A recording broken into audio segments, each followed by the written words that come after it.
from their beds, from their toys, from their friends, from their homes. Many of them likely watched the two people who always vowed to protect them from the monsters and the bad guys, mom and dad, get slaughtered by terrorists right in front of their little terrified eyes. Most of these faces, I believe it's safe to assume, did not survive. We hope they did. This is the moment Hamas terrorists kidnapped a mom and her two babies. Now look how tightly she is grasping them. Look at their calm faces knowing that mom will protect them. And look at the terror in her eyes as she realizes she can't. This is evil. There's not another word that is more accurate to describe what is happening. Yet thousands of Americans have taken to the streets to defend these actions. One of our own elected officials can't even bring herself to utter a single word of sympathy. Watch this. Terrorists have cut off babies' heads and burned children alive. Do you support Israel's rights to defend themselves against this brutality? We're just going to go through here. You can't comment about Hamas terrorists chopping off babies' heads?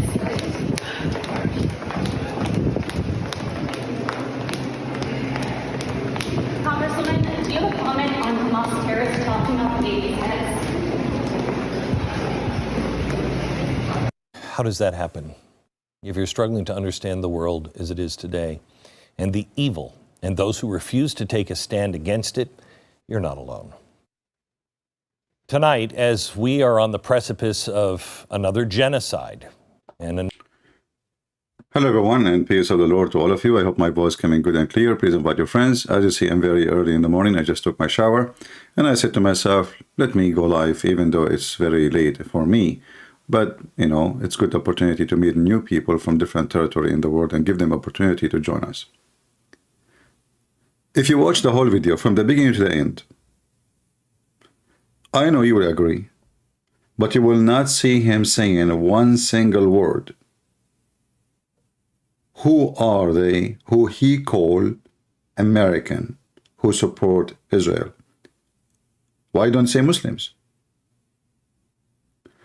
Why you say an official American official, but you don't say a Muslim official? Why you don't say? So even those who they supposedly they say the truth, they are still hypocrites. They don't want to say who are they, those who support them. Those are not just supporting, those are Muslims.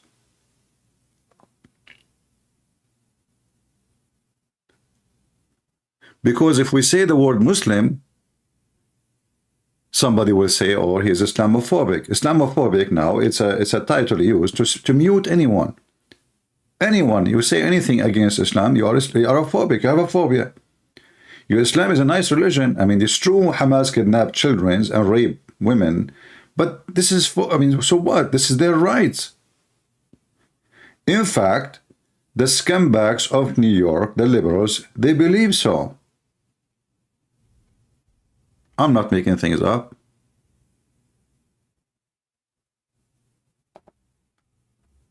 Listen.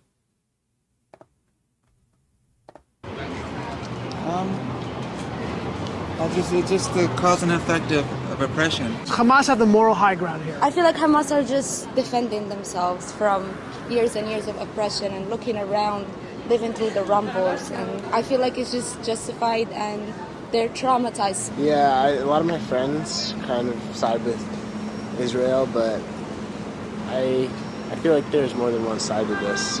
I wouldn't say the attacks are fully unjustified.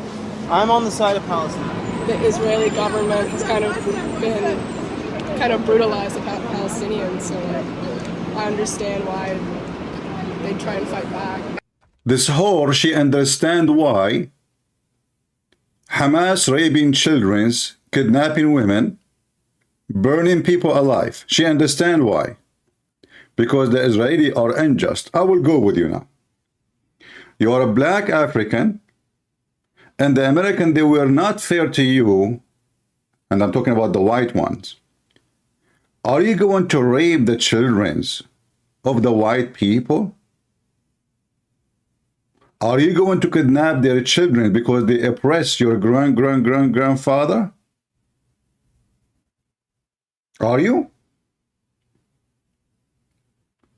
I will go with those scumbags. Coptic Christians in Egypt are the most oppressed people in the world. Egypt is their land. There's no question. Have nothing to do with the Arab. Egyptians are African. They have nothing to do with the Arab. Arab are white people. Should the Coptic people put bombs in mosque, kidnap Muslim women and children, and rape them and take them as hostages until the Arab leave their land? Indonesian Christians, extremely oppressed. Pakistani Christians, every few weeks they burn churches for them and they kidnap their daughters. Shall we ask the Pakistani Christians to make an organization called Hamas Christian Pakistan? And they start raping children of the Muslims? And burning them alive and taking them hostages until the Muslim leave the Christian alone and stop their oppression? I'm going with you.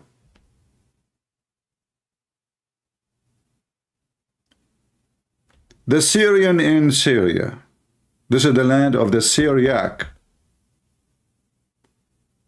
The Iraqi in Iraq. This is the land of the Assyrian. None of them is a Muslim. None of them is an Arab. Shall the Assyrian or the Syrian or the Chaldean or the Armenian, who they are oppressed massively, kidnap Muslim girls and boys and rape them and kill them and burn them?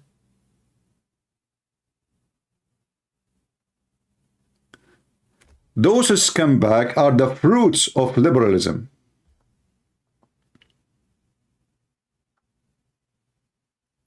And I want to blame the Christians in the West in general.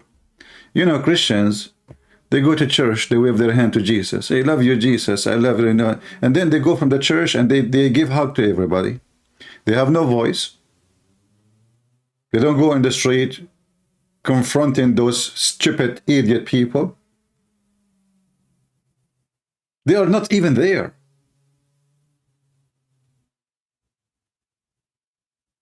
You don't even see them.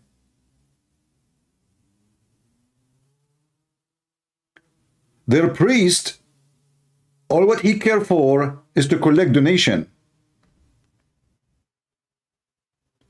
and play music in the church. But we don't see that. Where is the priest of those churches? Where is the Christian conservative who stands for the truth? Where are you? How many priests they go make videos in the street and they say, this is wrong, you are wrong? Isn't it this is your job, is to teach ethic and to preach the truth? So what's your job exactly as a priest?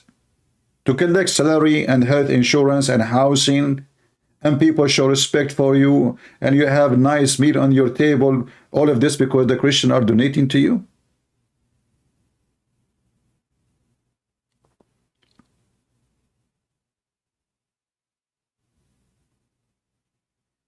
Somebody says Egyptian, they are not African. No, Egyptian, they are coming from Mars. I mean, isn't it Egypt is in Africa? Who is the donkey he said Egyptian are not African? Give me his name. Where is Egypt is located? In Africa. They are not African.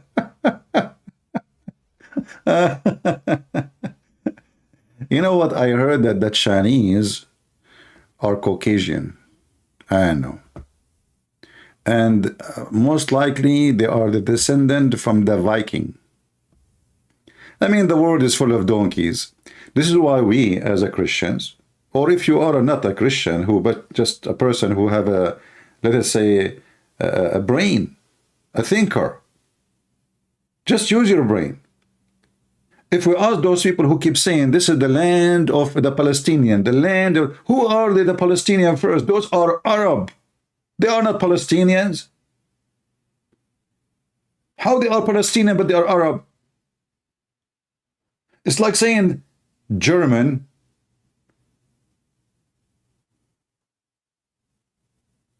is the land of the Chinese. Germany. All in every single one of those Abdul, he say he is an Arab. You cannot be an Arab and Palestinian at the same time. You know, those are people, they know, in the year 670, 80, and 700, 750, 800, not a single person speak Arabic in this land. And this is more than 700, 800, 900 years after Jesus.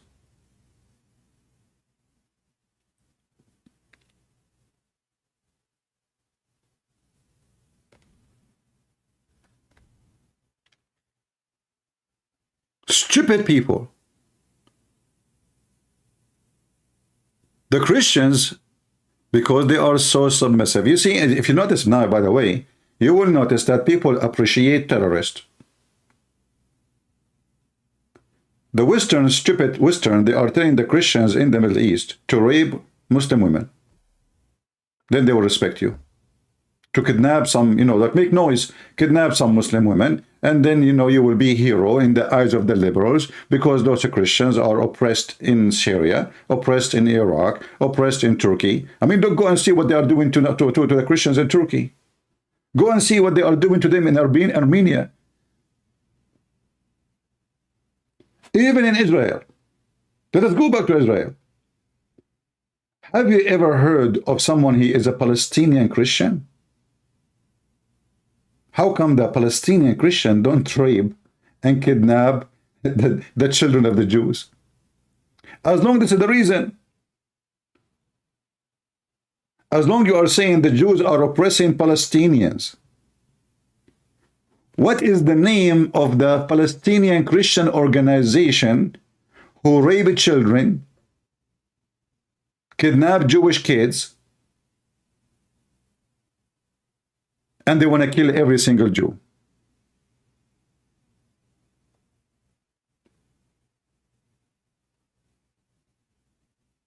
If the Israeli took the land of so-called Palestinian, well, the Christians are there before the Muslims.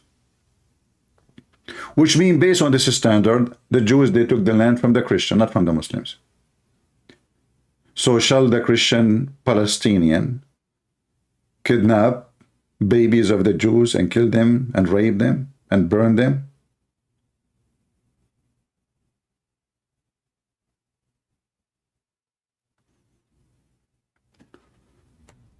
Stupidity is beyond imagination in the world. The rapist is a hero. Those people, they keep saying the sign of peace, peace, peace. You know, those liberals, nobody speak about peace about like them. But the second you oppose them, they burn your Bible. They break your cross. They set the churches on fire. If we go check right now, how many churches in USA are burned in the last 5 years by those? By Antifa.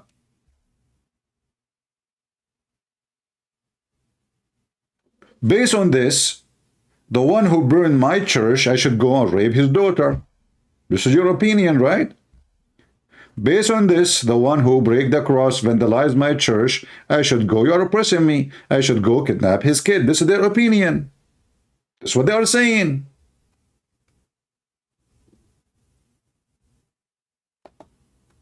Look at this idiot.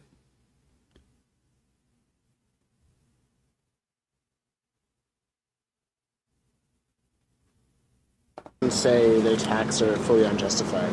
I'm on the side of Palestine. The Israeli government has kind of been brutalized the Palestinians, so I understand why. She understands. Try and fight back. I understand where they're coming from. She understands where she is coming from. Look at her. She looks like a zucchini. She have a ring in her nose, and she is a thinker, and she is looking at the sky to get the information so she can understand where this is coming from. That's why she's looking at the sky. She's trying to see where this is coming from. And by the way, where is this ring coming to your nose from? I mean, how in the world you can clean your nose if you have a flu? And why you put it there? Did you decide to become a cow? In Asia, they put a ring in the nose of the cow because it hurt. And they tie the cow from that area by the rope. So if the cow tried to go stubborn, then they pull the rope. Are you a cow? Well, I can tell you are super intelligence, and the proof for that is the ring in your nose. I wonder what do you have in your ass? How you can go through the airport? Beep, beep, beep, beep, beep, beep, beep, beep. So she understand what? Let me play it again. I did not get it. With Israel, but I feel like there's more than one side to this. I wouldn't say the attacks are fully unjustified. I'm on the side of Palestine. The Israeli government has kind of brutalized the Palestinians, so I understand why they try and fight back. I understand where they're coming from, and I understand why they're doing what they're doing. They're fighting back. She understand what they are doing. She understand where this is coming from and what they are doing, you know. I mean, so, okay. So the Muslim now, they believe that in Europe they are oppressed. In America, they believe they are oppressed. FBI are watching their mosque. Shall they rape you?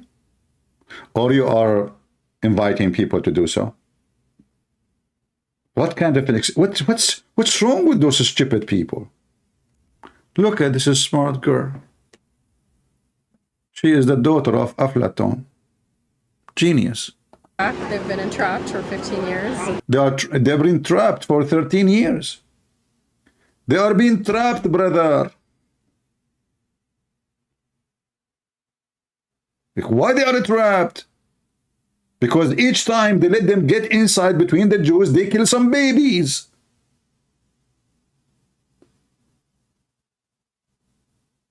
The Jewish, they offer those people to go and join. Okay, you want to join Jordanian government? Jordanian refuse. Egyptian refuse. Syrian refuse. Nobody want to deal with them. They have a border with Egypt. Don't you know, you stupid donkey? The Egyptians don't want to open their border for them. Shall the Gaza rape the Egyptian daughters because the government is not letting them to go in the border? Why the Muslims don't open border for them? They are Muslims like them. Not a single country in the Middle East will welcome any of them. The only one welcome is Qatar, and they welcome only the leaders. They don't welcome normal people. Because the Qatari, they use those Hamas to be a center of, like, let us say, import, like now. The ruler of Qatar, who is a scumbag, he is a supporter of Hamas. Everybody knows he's a terrorist. His mother, her name is Musa, which means banana. What do you expect from the banana? It goes in your mouth and then comes from your ass. They are the ass and the pain in the ass. So each time somebody kidnapped, who is the one to call Qatar? Did you ask yourself why? Did the world ask themselves why Qatar? Why Osama bin Laden refused to do any interview except with Al Jazeera TV? Why Osama bin Laden speak against every Islamic government except Qatar? Why ISIS, they love Qatar? Why Hamas, they love Qatar? And not only that, all their leaders, they have a big, huge villas in Qatar. Why Qatar don't make them have a fancy life? I mean, Qatar is very rich country, extremely rich. They do not know what to do with the money. They want to buy a stadium here, football team there. Their money is all over the place. The mother of the ruler of Qatar, she liked a chocolate. She said, who made this chocolate? Ah, this is a brand. Buy the manufacturer. Oh, look, gold. Who is this team? Manchester. Buy Manchester. But they don't have money for the poor people in Gaza. They have money only to support terrorists, because that will give them a point of interest in the world. Everybody who have kidnapped person, he called the Prince of Qatar, who is not a prince. He is just a scumbag. He was made a ruler and his family by the British intelligence.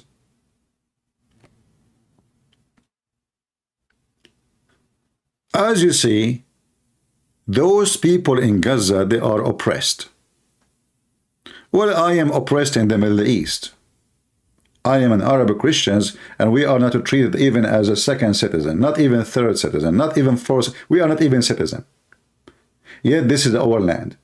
Oh, you remind me now. You know, you took the land in America from the Indian American. Should the Indian American rape your daughter? Should an American Indian kidnap you and rape you and kill you? I do not need to prove to you that his people, they've been oppressed massively. All the country, America, is their land. And this is what you teach in your school. And now the Indian American, until now, they are trapped. Can they get rid of you? They cannot.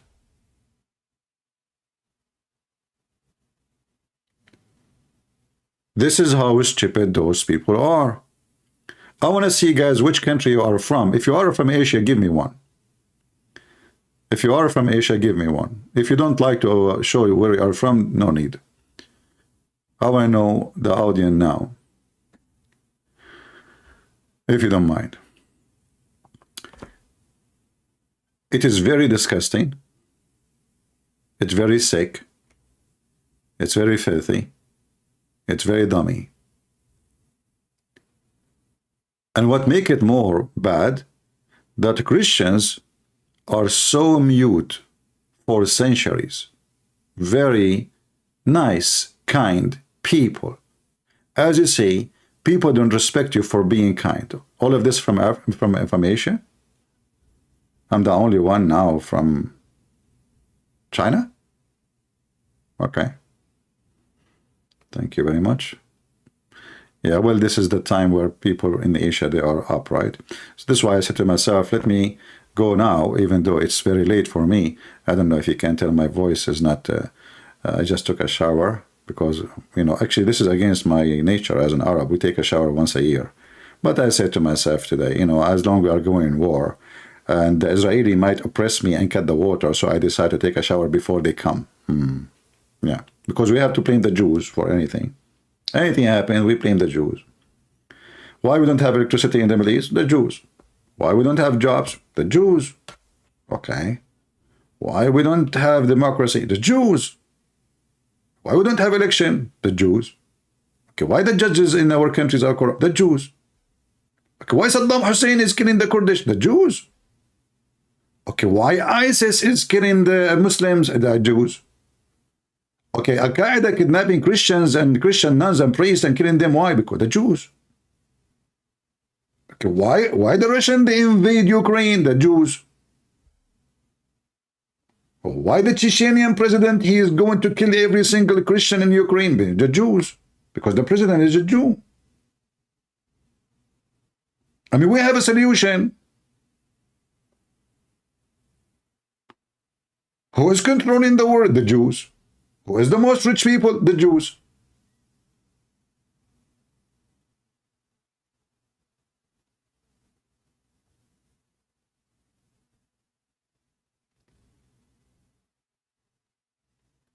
Even when Muhammad, his penis could not function, he blamed the Jews. He claimed that the Jews, they made for him a black magic and his penis is weep. That's it. If you don't believe me, I can show the reference. According to the story, a Jewish man took some hair from the anus of Muhammad. How he got it, don't ask me.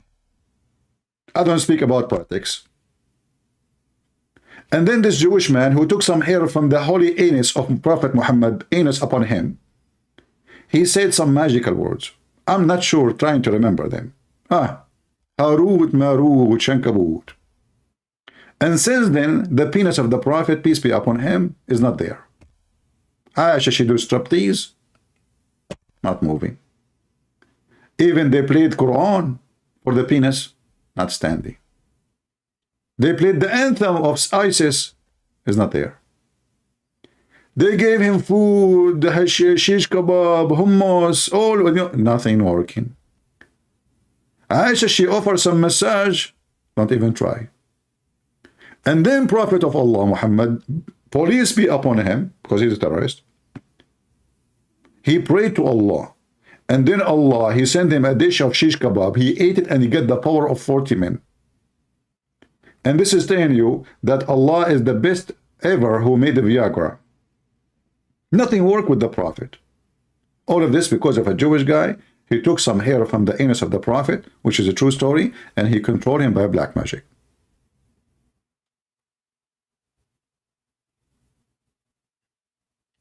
They blame the Jews for everything. Why the food decay? Because of the Jews. Why the meat decay? Because of the Jews. So are you telling me if there is no Jews, we do not need a refrigerator? Absolutely.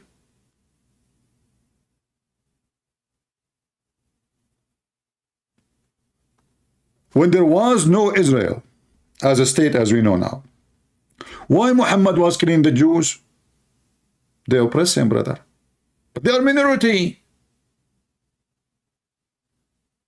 They are not even Arab. And they live in Arabia. How the minority, they oppress Muhammad?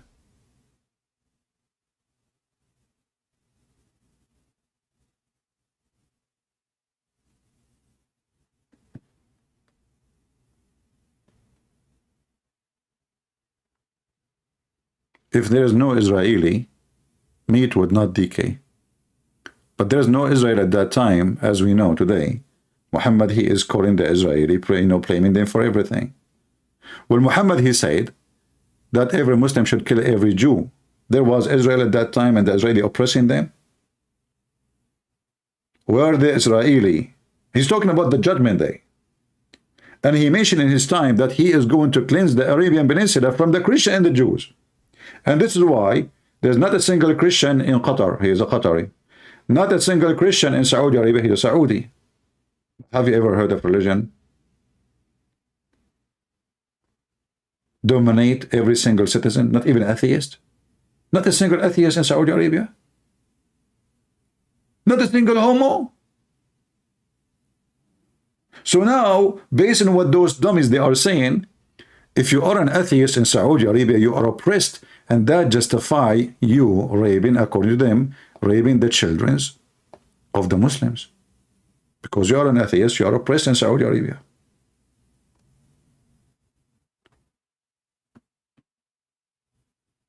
You know, I met with Palestinian Christians, and they told me a story. They said when they were kids, naive, they start throwing rocks with the Muslims. You know, we are Palestinian, they are Palestinian, let us throw rocks with them. They don't even know why they are throwing rocks. So they start throwing rocks, they are teenage. And then the Israeli, they arrest them all, and they took them to jail. Inside the jail, when you come in new, it takes some time to give you blankets. They told me that because they are Christians, not a single one offered them to sit with them in their blanket. So this guy, two guys, they are brothers. They sit in the floor, and they don't want them to get close to them. They made them sit away just because they are Christians. Those are the Palestinians. Two Christian kids, Palestinian kids, throwing rocks at the Israeli. When they arrested, the Muslim treated them like dogs. And then they said to me, when we saw that, we noticed that we are in the wrong place. We are in the wrong side. They told me that the Israeli don't really discriminate us. In Israel, there's Orthodox Jews who discriminate even women. Discriminate their own. They spit even in their own soldiers. You believe it or not, I can show you. They spit at the Christians in the street.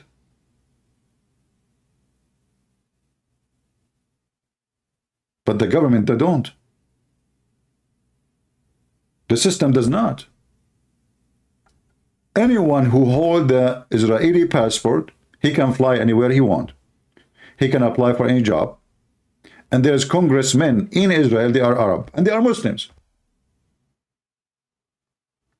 Can we find congressman, he is a Jew, in any Muslim country?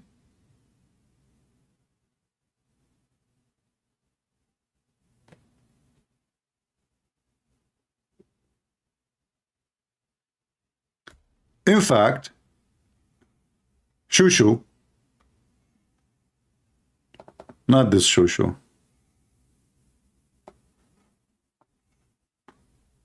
different Shushu, Shabir Ali.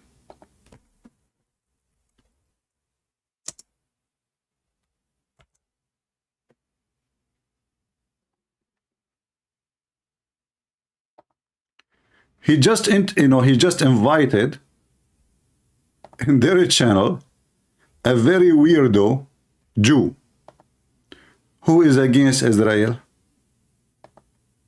Yes, brother, he is against Israel.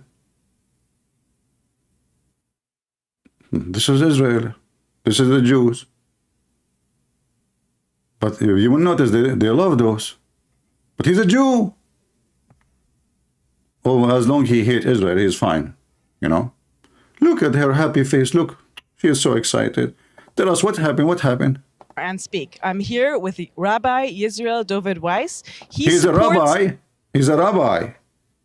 Isn't it the Quran says the most evil ones are the Jews? But she is so happy to have him. Why? What is the reason? There must be a reason. Palestinians, and I'm going to ask him why that's so. Rabbi, welcome what? To Let the Quran Speak. I'm here with Rabbi Yisrael David Weiss. He supports Palestinians. See? So why you want to kill all the Jews then?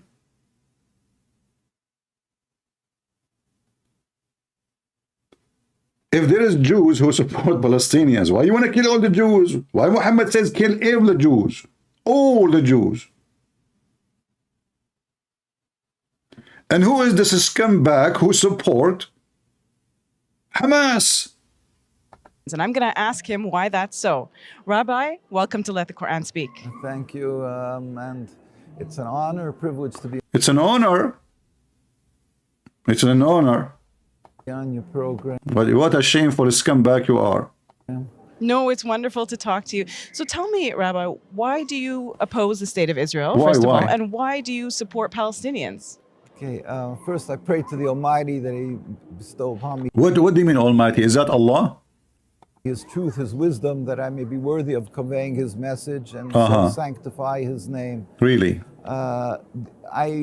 It's not my personal opinion. And look, guys, look what he have in his shoulder. I mean, even the flag is in the size of his head. Do you see what he's holding in his shoulder? In his, he's wearing the scarf of the Middle East. And look at what the heck is that in your shoulder? Tell us more. What I'm representing, with God's help, is the opinion of the very religious Jews around the world. He presents all the Jews in the world. So all the millions of Jews in Israel, they don't count. He is the speaking man for all the Jews around the world. Okay, tell us. Including in Al-Quds, in Jerusalem. Including Jerusalem, by the way. Including. Jerusalem, including, throughout Europe and throughout the world, basically. We, as a Jewish people, have made a covenant with God 3,000 years ago. Okay, you made a covenant. We Jewish people made a covenant. Are you sure? And the covenant says support Muhammad and terrorists. On Mount Sinai, Moshe Rabbeinu and Moses went up. Did he say Sinai? That means this is your land. Did he say we made a covenant with God in Sinai? So Sinai is the land of the Jews. Here we go. This is way beyond Gaza. This is go deep inside Egypt. Sinai. We just heard him saying, thank you for the information. And took the Torah from God, and we made a covenant to uphold the Torah. That is what Judaism is all about. This is what Judaism is about. Let me shut you, just to show you how scumbag you are, and you and the women next to you, Shabir Ali daughter. Isn't it this is the stupid Quran saying that Allah gave the land to Moses? And isn't it the Bible says that God, he promised the Jews this land, you coward liar? But I will show you from the Quran. And the girl, she is shaking her head. Yeah, tell us more, tell us more. We need some scumbag like you more. How many donkeys there is between the Jews? You know, there's more like you. I'm sure there's a lot. Isn't it this is the stupid Quran made by Muhammad himself saying that this is the Holy Land assigned to you, Moses? Huh?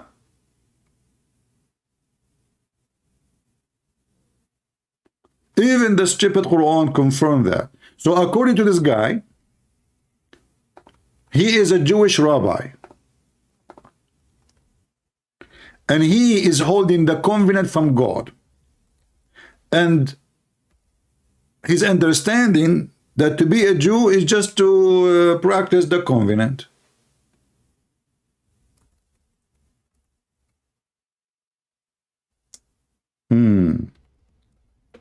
Let us continue watching so we can love more.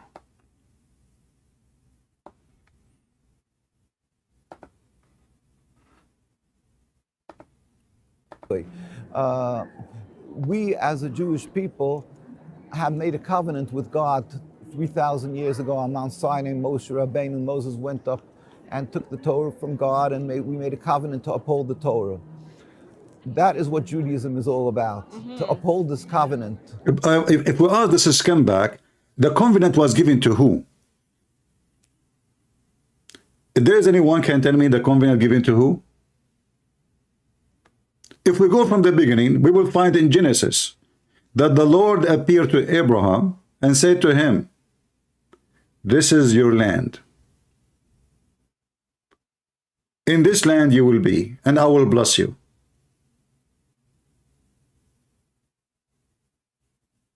I will give you these lands.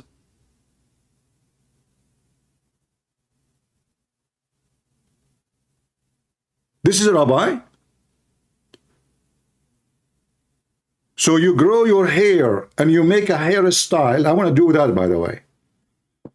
I think that will make women like me more, because until now I could not find a woman to marry me.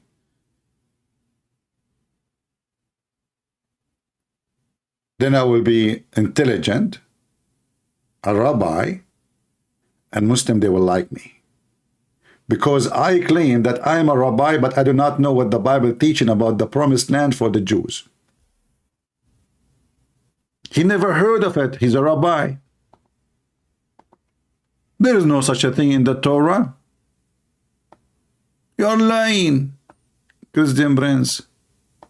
3,000 years ago on Mount Sinai, Moshe Rabbeinu, Moses went up and took the Torah from God, and we made a covenant to uphold the Torah.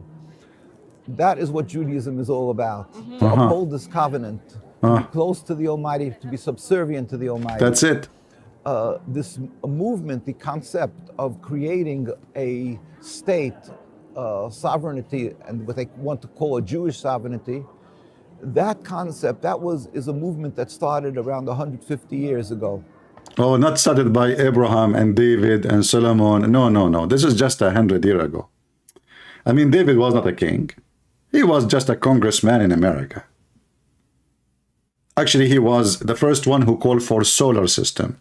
And he is against gas and petroleum. He want to go green.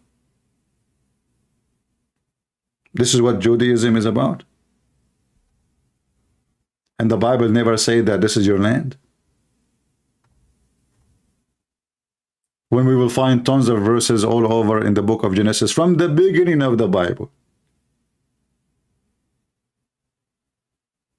If we go to Genesis as an example, chapter 35. So when God, he spoke to Jacob, he said to him, this land that I gave you, I gave to Abraham, and Isaac I will give to you.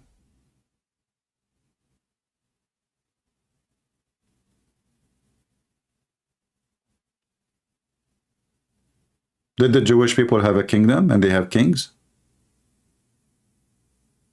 Did God promise them the land? It's all over from the first book in the Bible.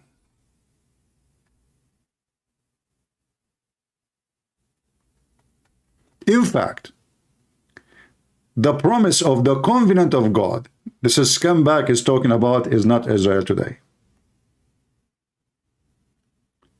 It is from the Nile River to the Euphrates.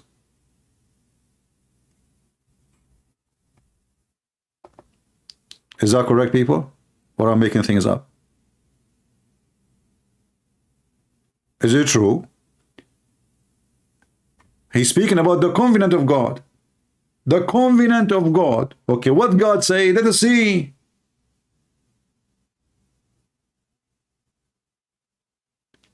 What God say, let me get you the verses. Hold on. Chapter 15, I think. Let me see. What a donkey. Let me go. Genesis 15.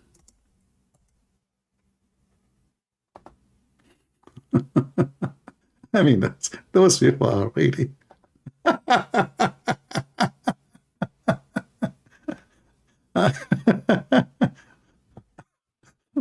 And this is why, you know, those people, nobody cares for them. I bet you nobody even go and listen to him. He's a rabbi for nobody.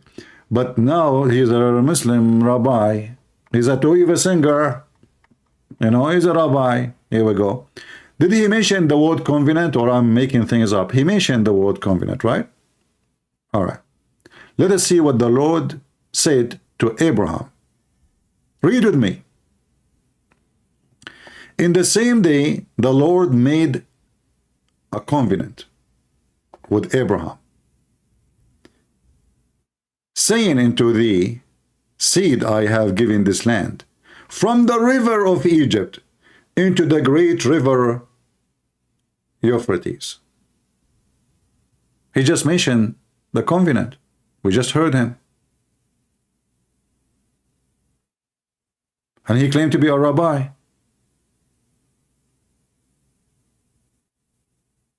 He claimed to be a rabbi.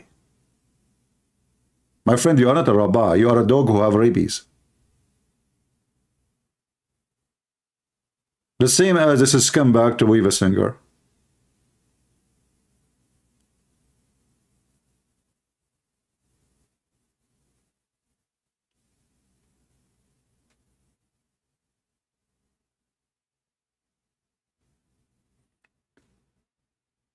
Do you see who is their guest?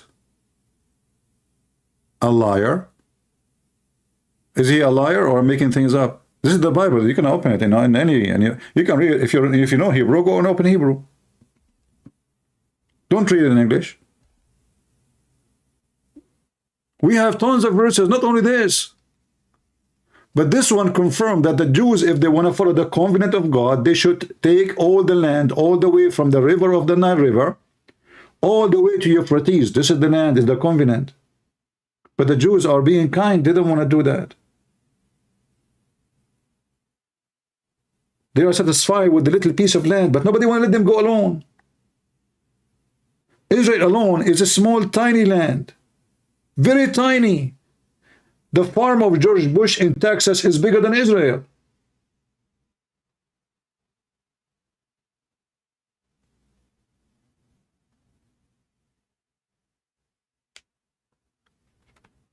They brought to our rabbi. What you can say now? Can you deny that he is the rabbi? Look at him. He have hair. Christian Prince, he don't have hair.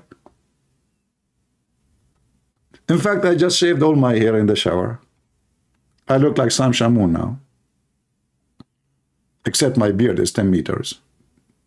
I did not measure it no more. I give up. It grows like 10 foot a day. This is a rabbi. So dogs are barking against Israel. And instead of saying, shame on you, you killed our babies. And you know, listen. This is 17 hours ago. This is what? This is 17 hours ago. This video is made 17 hours ago. Shouldn't this guy be sad and upset for killing and raping babies? 17 hours ago. Let us say, for the sake of whatever, you don't like Israel. Shouldn't you be upset for kidnapping little children, babies, and raping them and burning them and cutting their heads. Instead, he is wearing the terrorist flag.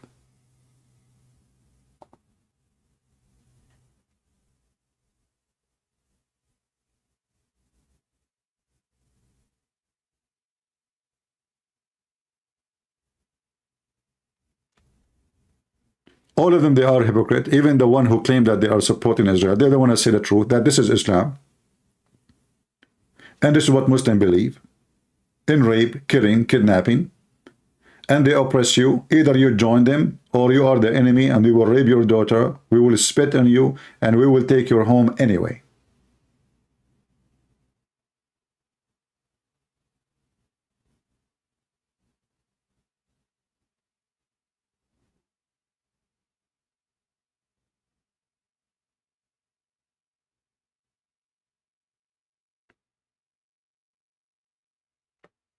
There is many Judas, always.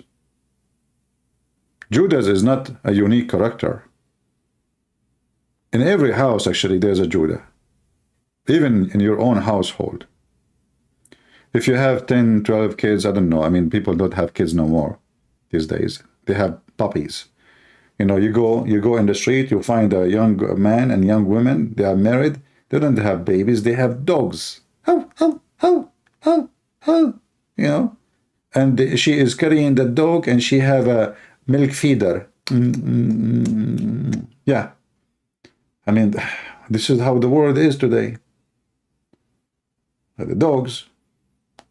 So those mentally ill people, they cannot be the one we can take source from them because they lie, and we have all the proofs and the evidence, even from the book of the devil Muhammad, that this is the land of the Jews. Tell you about the Quranic dialect different. Is that the topic now? You are worried about the dialect. We don't worry about children being killed, kidnapped, raped. Do you want me to sing a song for you too? Beside the dialect in Arabic? Should I sing for you a Hamas song? Shish kebab, hummus, hummus, shish kebab.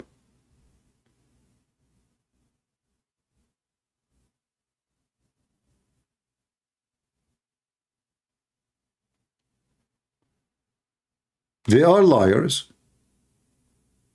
They are scumbags. And Israel is hated by their own people too, as you see. We as Christians, even though the Jews insult Jesus, they insult Mary, but we will never betray the covenant of the Lord.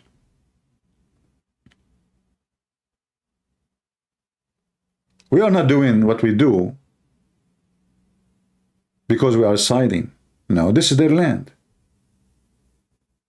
Who was the king of Jerusalem?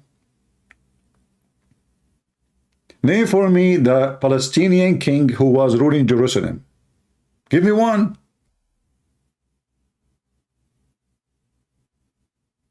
The Palestinian king who speak Arabic and say Allahu Akbar. And he worship Allah. And he do Hajj and he go to the Kaaba every year. The Muslim, they hijack everybody. Even Noah, he landed in Sri Lanka. Where? In Sri Lanka. Oops. Sri Lanka is a Muslim land now. Good luck, Sri Lanka. The Muslim will take your land.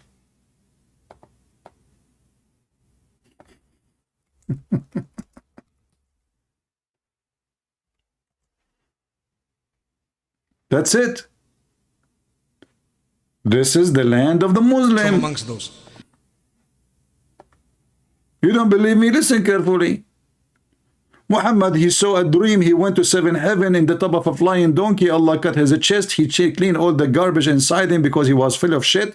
And then he took him to heaven after he installed and he brought with him a dish of faith, a dish of wisdom, installed it inside Muhammad. Muhammad became so wise. He took him to heaven, and now Muhammad, he came back and he went to Jerusalem and he have his donkey. He tied it in the wall of Al-Aqsa, and then he went back to Mecca. Second day he told the people about this, many people they start leaving Islam. I said, this guy is mentally ill. They asked him, describe for you Jerusalem, he could not describe it. He claimed there's 124,000 prophet was there waiting for him, including Jesus. Where in Jerusalem? Where in Al-Aqsa, which never exist? Each one of those prophets, he have a donkey with him. So, which mean out of Al-Aqsa, which does not exist, there was 124 donkey. Those are the limousine of the prophet. I mean, the whole city of Jerusalem cannot fit for 120,000 donkey. I'm talking about the whole Jerusalem, not now. 124,000 donkeys. And no historian report like in such a day there was a massive numbers of donkey out of the temple of Solomon. How much shit they left there. And they're flying donkeys. Not normal donkeys, they have wings. Wing, wing, wing. So there was 124,000 donkey, and not a single historian. I mean, the Roman are there. Those are not Christians yet. They are killing the Christians. Not a single historian report that there was. Forget about seeing the prophet. They did not see the donkeys. I mean, people did not notice, like, what the heck? Donkeys are coming from the sky in a massive number. Donkey invasion. Ooh, this is a horse, not a donkey. What's wrong with you? Oh boy. Sorry guys, after taking a shower, I'm not used to it as an Arab. So if we take a shower, we go out of control. It is a horse. This is a horse sound. A donkey, don't do that. You don't know the voice of donkey. Print. First of all, let me teach you how the voice of the donkey. Zakir, Naik, you do not teach me. Just talk, and that is the talk of a donkey. Prince, you're insulting me. First of all, it's an honor to be the donkey who ride with the Prophet Muhammad. Abdul, I can show you the hadith where the donkey refused to take Muhammad in his back. Can you explain that if this is an honor? Prince, first of all, Al-Buraq, P.T. Abraham, he do not know that this is the Prophet Muhammad. Therefore, he refused in the beginning to take him. But as soon, Prophet Jibreel, he explained to him, and he said to him, this is the Prophet Muhammad, you idiot. Then the donkey, he was like, oh, please, jump on the top of me. Zakir, Naik, are you serious? When Muhammad wanted to ride the donkey refused.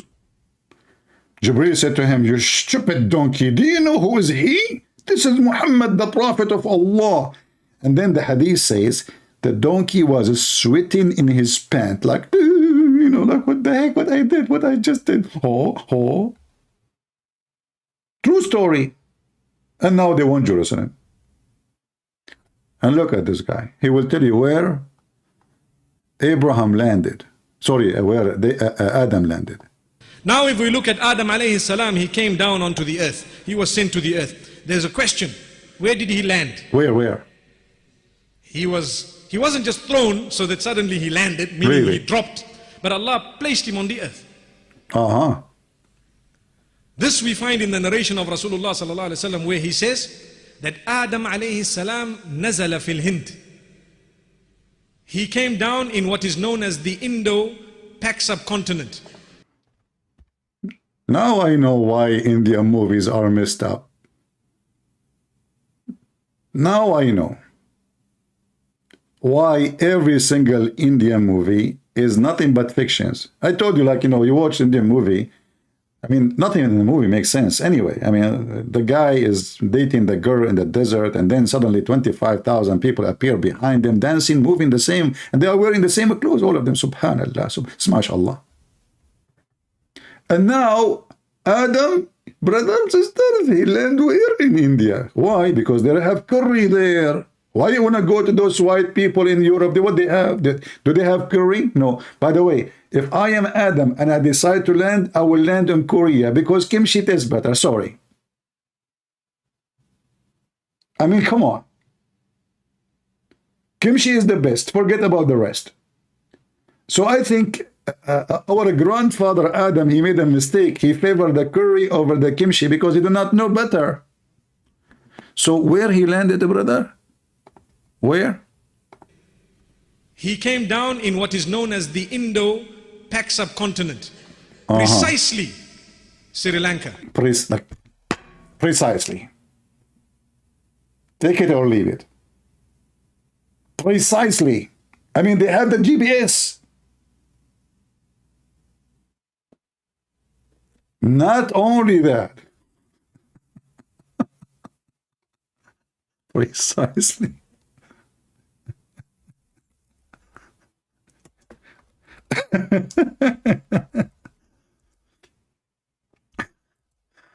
It's hard to breathe talking to those donkeys. You know, listen, guys. Precisely. Not only that, we have his footprint. Yes, brother. I'm sorry, brother. We have all the evidence.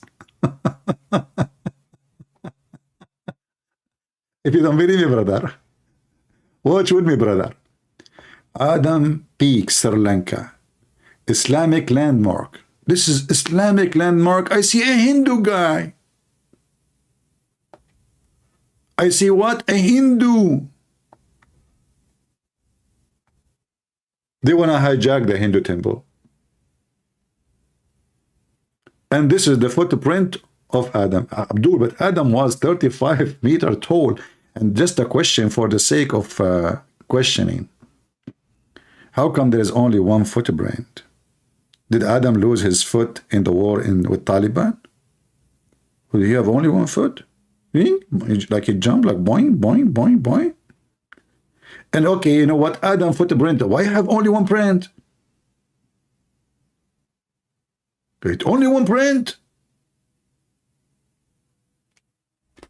Brother, this footprint measuring 5.7 foot by 2.6 feet. Oh boy. 5 foot and 7 inches, 2 feet and 6 inches is believed, brother, to be the footprint of a prophet Adam, peace be upon him, who was said to be 60 cubits tall, is located in the top mountain of Sri Lanka called Adam Peak. Here we go. The Muslim, they want to hijack the temple of the Buddhist. Adam suddenly was there. Brother, there's a lake there. Is that the piss of Adam? Because if he is so big, you can imagine how big the lake is. Oh boy. So, you know, this is the religion we are dealing with. This is the logic. So when they say this is the land of Israel, those people, they want to take every land.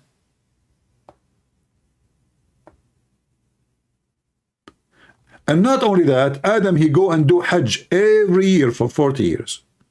40 times. From Sri Lanka to Mecca. But there's no land how he can go. Sri Lanka is an island. Sri Lanka is not connected to India. How Adam can do it?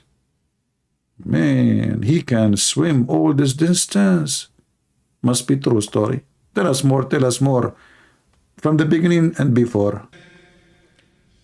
There is a mount there known as Adam's Peak. See? If you go there, you will find it green and beautiful as though it is not from the... Now we know why Adam chose that location. He was coming down. He said, where I want to go? Why didn't choose Mecca? Because there's nothing there. There's no Mecca anyway. Which book even mentioned the word Mecca in history? So he went there. It's so beautiful. What is that? This earth, but it is. I'm not trying to imply anything. Oh, no, no. But I'm just saying it is so beautiful, maybe because the Sri Lankans have kept it that way. But it's a beautiful place. It is said that there is a possibility that that is the place. We don't know for certain that that spot is the place, but... Look, brother, sister, to be honest with you, we don't know for certain that this is a place. But it may be. High possibility. Yeah. But shouldn't we find... Okay, you know, if I go right now, just to show you how stupid this garbage cult is. If I type in Google...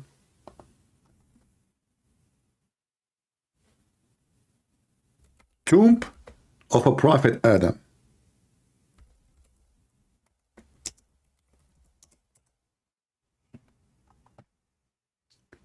You will find the Muslims, they have a tomb for this guy all over the world. You don't believe me? Watch. The tomb of Adam. What? Yes, brother. This is Habil. This is his son. No, we want Adam. We want Adam. Look, the tomb of Adam, brother. Look how long it is. It's like a sandwich. Look at this. Look. I cannot even, my screen cannot even fit to take all the because he's very tall.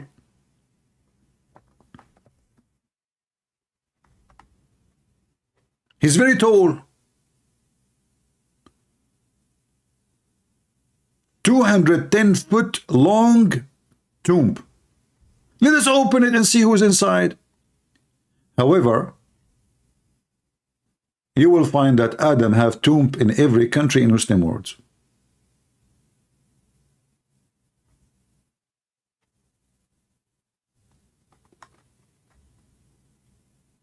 This is his son Noah. That explains why it's so long too, because his son is going to be so tall too. Look at this one. This one, he looked like a sandwich from the subway. They could not even make the grave straight. Hey, Abdul, so he is so long like this, but he is so thin like that? Why, he was a snake? I mean, how it be that the guy is so tall like that, yet he is so thin like this? And he have only, what about his shoulders? What about his ass?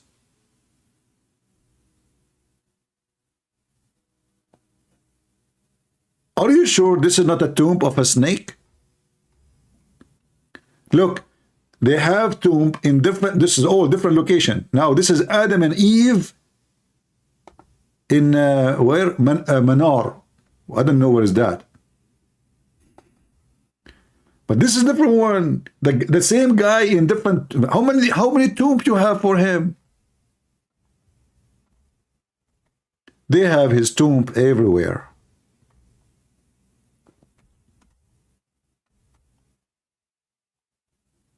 The tomb of Adam and Eve. And look how cute next to each other. And look like, by the way, look like Eve was tall the same as the height of Adam. But why he is so short here? This is not the same size of the previous one. Look, if you see here you can see the true size. It's very short. And look at the flags and the fabric, and you know, all of this is a scam to make people, you know, give donation.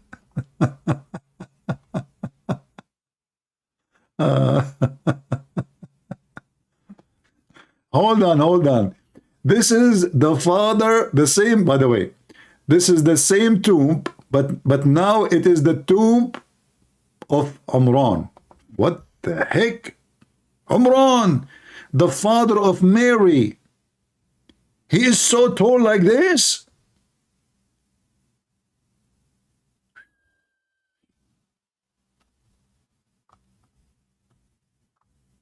Brother, all those prophets are so tall. What happened to us?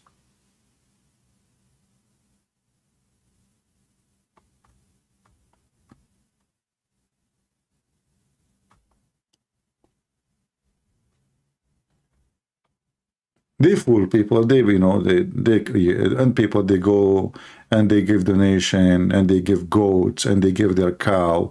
The woman, she cannot be having a child. She go there. She touched the grave. It's a scam. Open the grave. There's nobody there. It will be a revolutionary discovery if we can find the bones of this guy who is so tall, regardless who is he. I mean, if this guy is so tall like this, how big is his penis? It's just a question, by the way.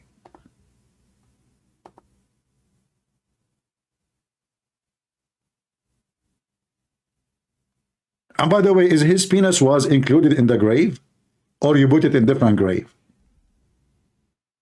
What about his balls? How big his teeth?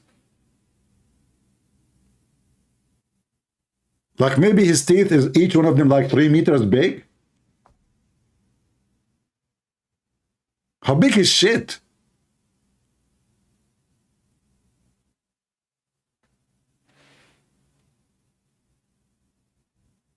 And when he fought, what he do? Is he the reason for global warming? And hold on. The Muslim, they want to explain how Adam, he was able to cross the sea from Sri Lanka all the way to Mecca. How? Look, they found his boat. But his boat is not even 5 foot big. I mean, how the guy is so big in the sky, size of a sky-high building, but his boat is 5 foot. This guy, he was riding a sardine?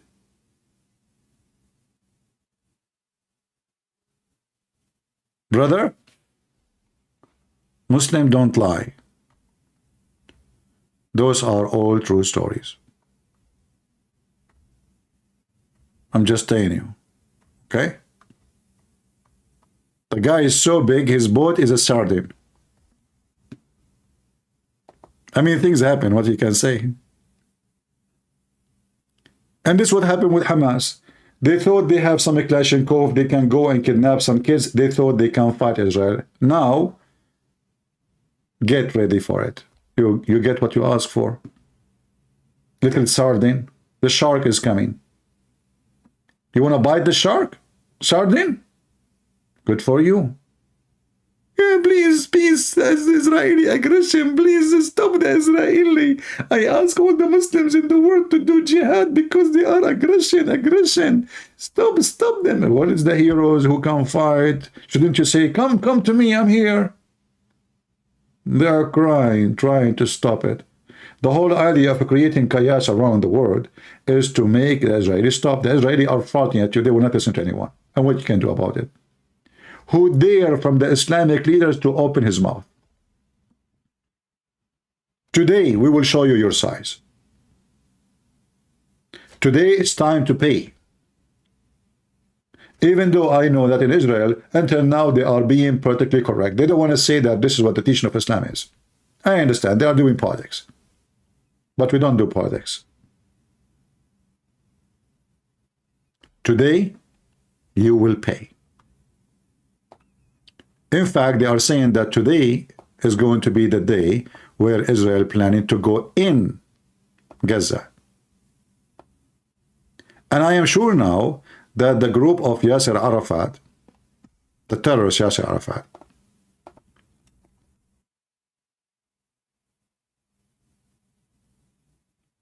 they will be happy for the news of destroying Hamas. In case you do not know, those people, they hate each other to death. In case you do not know, 11 years Hamas killed hundreds of Palestinians from the terrorist groups of Yasser Arafat. In case you do not know, Yasser Arafat himself is not even from there. He's an Egyptian.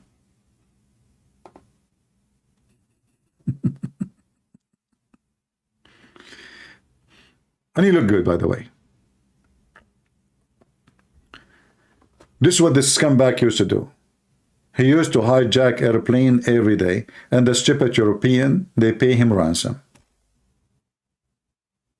Literally. This is what he do. And instead of going after him and his organization, they pay him.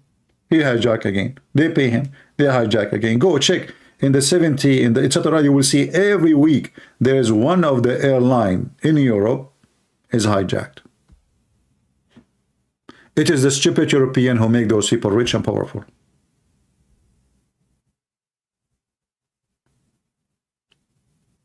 I know many will be upset for what I say, but I say to you that the Western people, I used to think about them as highly intelligent.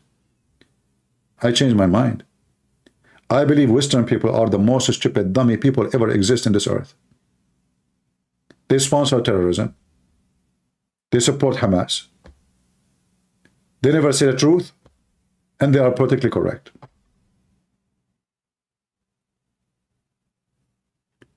You will find that the feminine, who they should, according to Islam, should be killed, they support Hamas. Homosexual, they support Hamas. Go watch what Hamas do to homosexual. They throw them from the top of the building. You will see a homosexual carrying the flag of Israel, of Palestine. Mental. I used to think about the Western, or look at them. I mean, they went to the moon. Look at their cities. Look at their, they have cars, we have nothing. They have a spaceship, we have nothing. They have. I mean, they are smart. They are smart in everything except social life and logic. They are even confused about if they have a penis or not. Like, what is that there? Is that a penis? Or it's a walnut?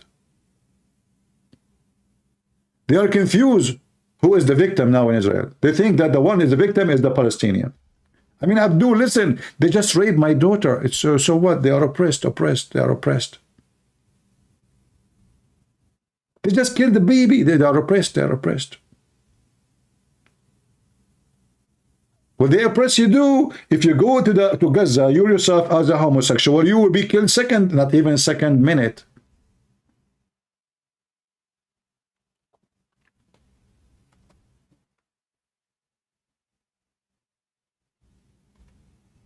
Today is the day we are waiting for a long time.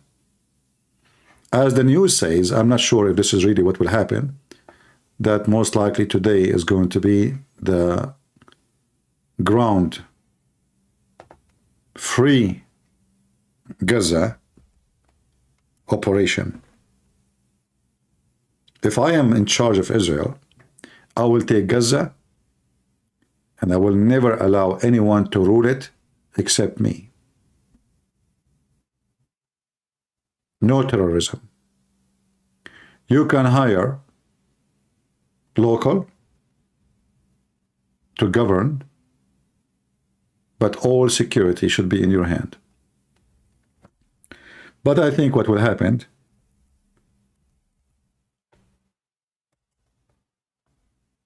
the Israeli government, they will take over Gaza and they will give to Yasser Arafat terrorist group the territory. At least those people, they are not practicing the Islamist game or the card.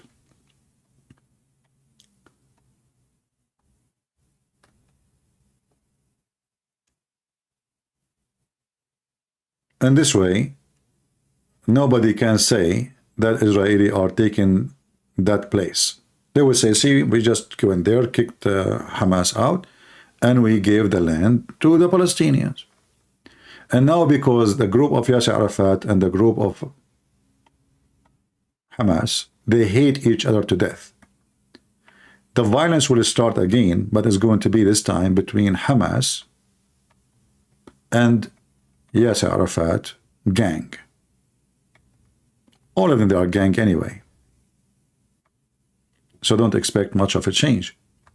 But I believe this is the game, and this is what is going to happen. Maybe I'm wrong, but usually I'm not.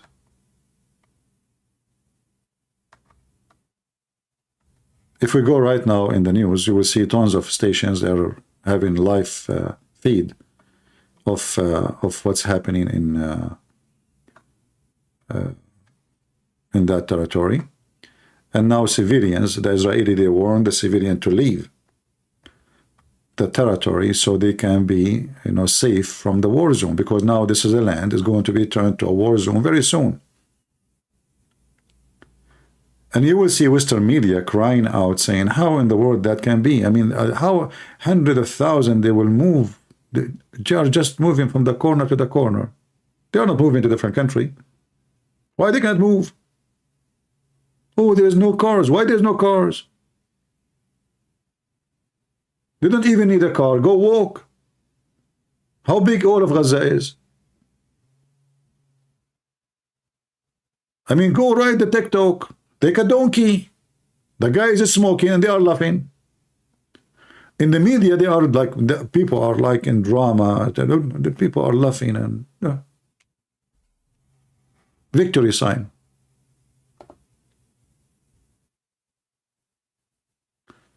So I think this is what will happen.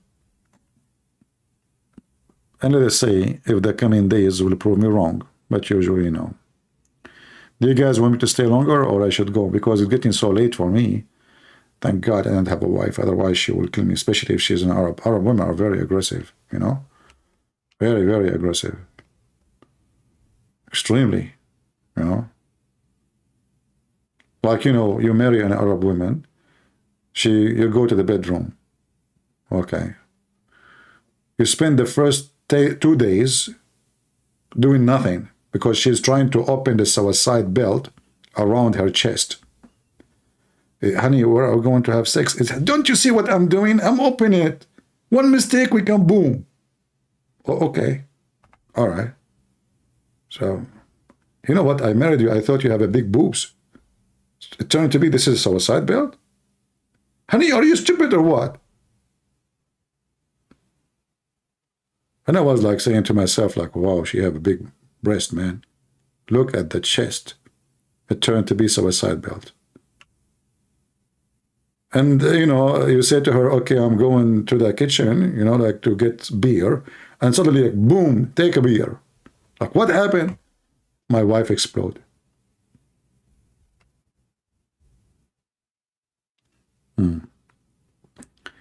Marry an Asian woman? Asian women, she have a chest too, but not suicide chest. It is a rice chest.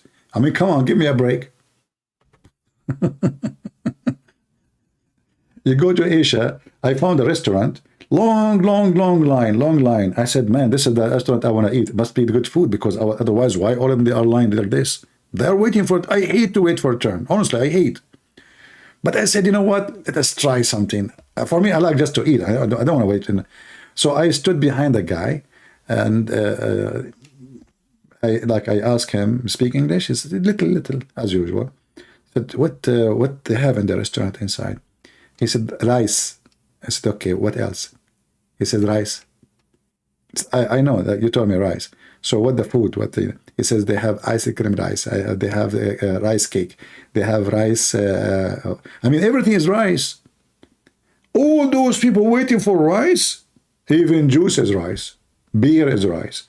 Cake is rice. So what? Allahu Akbar saying I'm a false Christian? Oh, okay, no problem. But by the way, your prophet is a false Muslim.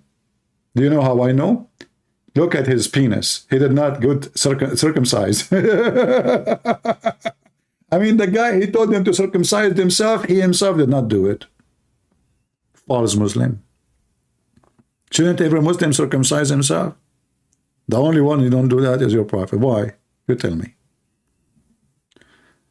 I mean, yeah, rice of rice. I mean, everything is rice, man. You know, this is why when George Bush, he used to have a foreign minister, if you remember her name, in Asia, they love her.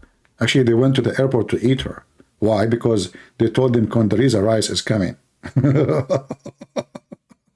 Unbelievable. Anyway, so, like, you know, I mean, women are women everywhere. It doesn't matter which country. I'm just joking. And no, the Arab women, they don't have suicide belt. They have a lot of hair.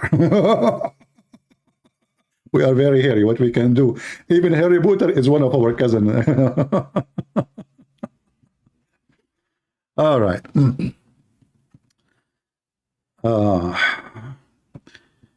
Yeah, you know, things around you make you angry, right? Because we are people who stand for the truth. But at the same time, we maintain our ethic and we maintain our sense of humor and we laugh. For the Lord wants us to enjoy life and to be in joy. For us, being a Christian alone is a joy. Even though you feel like the whole world is betraying the truth, still you are enjoying being Christian. And I make fun of myself because I don't want to hurt the feeling of anyone. You guys all are case sensitive. If each one of you now call me and say to me, describe me, trust me, you will jump from the top of the mountain like Muhammad. Hey, Muhammad, where are you going? I want to kill myself. Why? What the heck? You are a prophet of Allah. You cannot do that. The revelation stopped coming to me. Abdul, so what? Wait, I mean, Allah will send you now. It's not the next month. Next month. No, leave me alone. Muhammad, he go to the top of the mountain. Now he climbed the mountain. Took him 3 hours. And now he arrived to the top. And now he want to throw himself. And suddenly Jibreel appeared. Muhammad Habibi, what you want to do, Habibi? What do you want to do? Leave me alone. I want to kill myself. Habibi Muhammad, no, you are a prophet of Allah. Truly, you are a prophet. Muhammad said to him, are you serious? Yes, you are a prophet. And then the prophet calmed down. Okay, I'll go home. And then the hadith says, second day Muhammad do the same story. He climbed the mountain all the way to the top. He climbed, until he cannot breathe no more. He arrived to the top of the mountain. He withdrew himself. And now, and only now, Jibreel appeared. This is the best Indian movie ever. And Jibreel will say to him again the same story. Habibi Muhammad, don't kill yourself, Habibi. You are truly a prophet. Are you serious, Jibreel? Yes, you are a prophet. Let's look at you. Look, you don't even know how to read. That is a clear reason to believe that you are a prophet. You are right, I do not know how to read. And you are ignorant. True. And you are stupid. Absolutely. And you are a child molester. You got a point there. And in the top of that, you go to your own son's wife and you cheat in her with her. Yeah. That's all is the symptoms of what? Not sure. Muslim prophet. Okay, thank you. I was worried I'm not a prophet, so now I feel better. Let me go home to my house, to the house of my son. His wife is alone. Excuse me.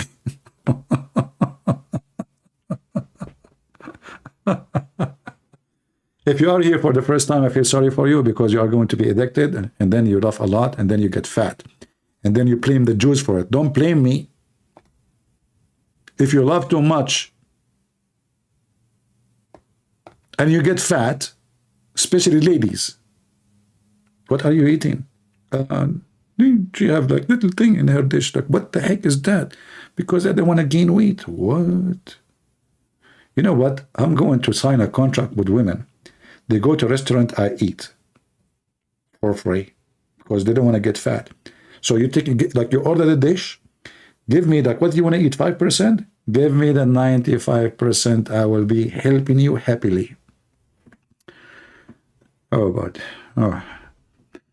Anyway, anyone have a question for me? Because I want to help some people when I lose weight. I'm supporting you always. And Israeli people, I am from Philippines, and we love Israeli people. Well, he is from Philippines. Okay, don't go there. I went to the Philippines. I decided to go to the beach in the early morning because I don't like to see busy beach and the crowd and noise. My friend Bella, cousin from the Philippines. How are you doing, Bella? God bless you, my friend. Thank you for your support. The cousin of Bella came behind me. The whole beach is empty. I'm telling you, it was almost 5 or 6 a.m. in the morning. He have a bicycle. He stood behind me and he starts shouting, Balut, Balut. And I was saying, this guy is shouting to who?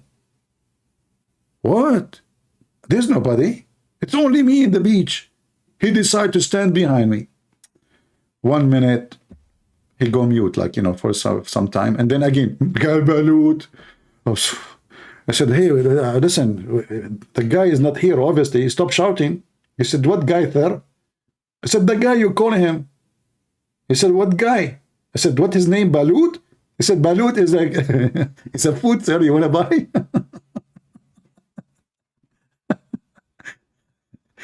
Yeah, I love the Filipino people, you know. They want to sell you Balut 5 a.m. in the morning.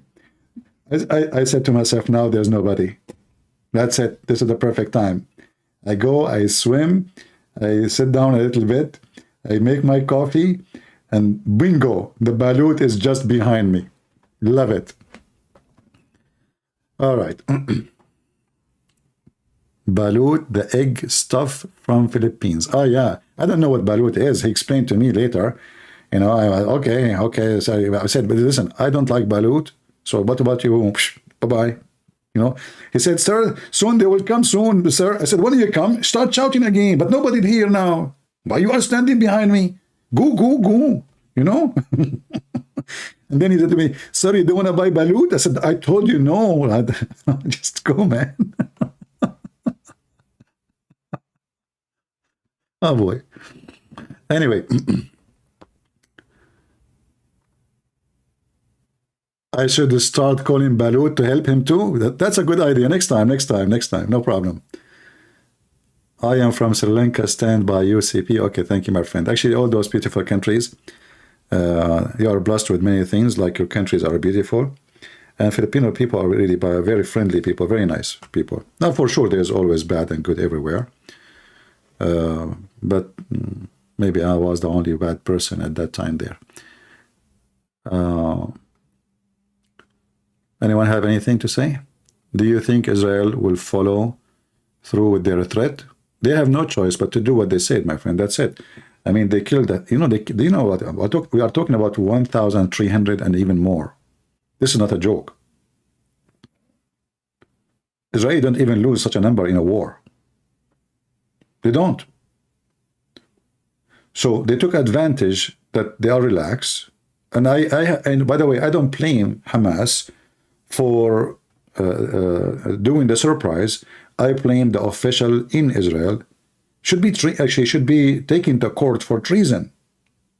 Whoever led the borders like this, he should be like a trial for a treason.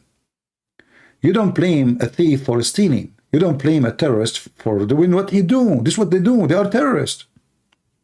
You blame the one who they are in charge for letting what happened happen. And those are the official of Israel. Allah Akbar. I will answer you. I will answer. Why you don't call me? You want to call me Allah Akbar? Do you dare to call me? You know, the funny is the Muslim, they called Allah Akbar. Do you know what Akbar mean? Bigger. Their God is an idol. He's a size. Otherwise, they will not say Akbar. Akbar does not mean great. It's a big fat lie. And you can prove that from the Quran in 2 seconds. So we open the Quran. Look. When Abraham, according to the Muslims, he saw the sun, he said, this is my Lord, this is Akbar. Hada Rabbi, hada Akbar.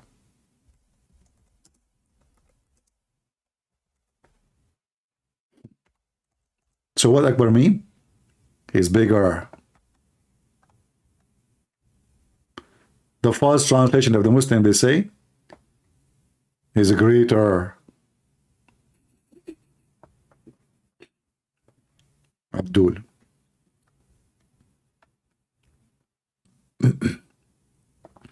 And you know, the only thing I'm worried about, that now the Israeli government, they cut the water supply to Hamas. But now Hamas, they have a lot of reserve camel urine, can be enough for many years to come, as the Prophet of Allah, he commanded them.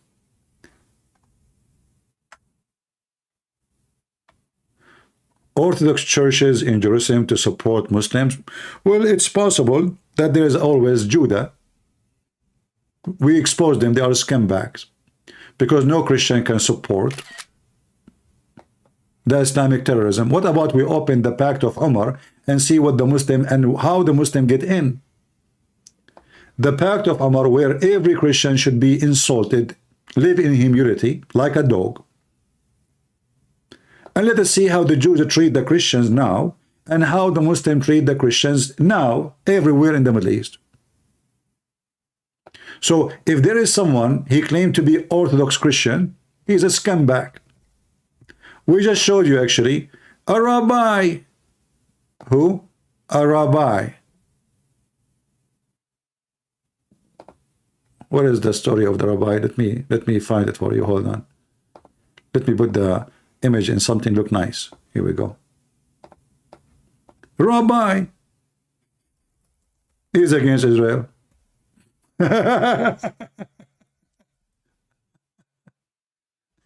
So scumbags exist, and we are here to get them busted, Abdul. Don't cry. Don't think those people, they can help you. Assalamu alaikum. They cannot. Do this rabbi dare to call me or to speak to me, or the same as to Eva Singer. You Muslim, you are so happy to have him. The coward, he made a video lately. He did not even mention one word about what happened to his people. Not even one word. Why? Because he is a scumbag. Welcome. That's why Christian Prince is here, my friend. We expose the liars.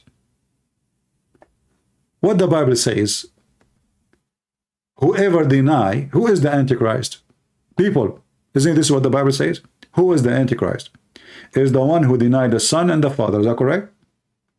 So any Christian, he support Islam in any form. He is supporting Antichrist. He is Antichrist. He is not a Christian.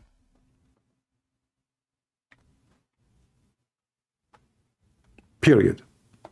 Welcome to Let the Quran Speak. I'm here with Rabbi Yisrael David Weiss. He supports Palestinians, and I'm going to ask him why that's so.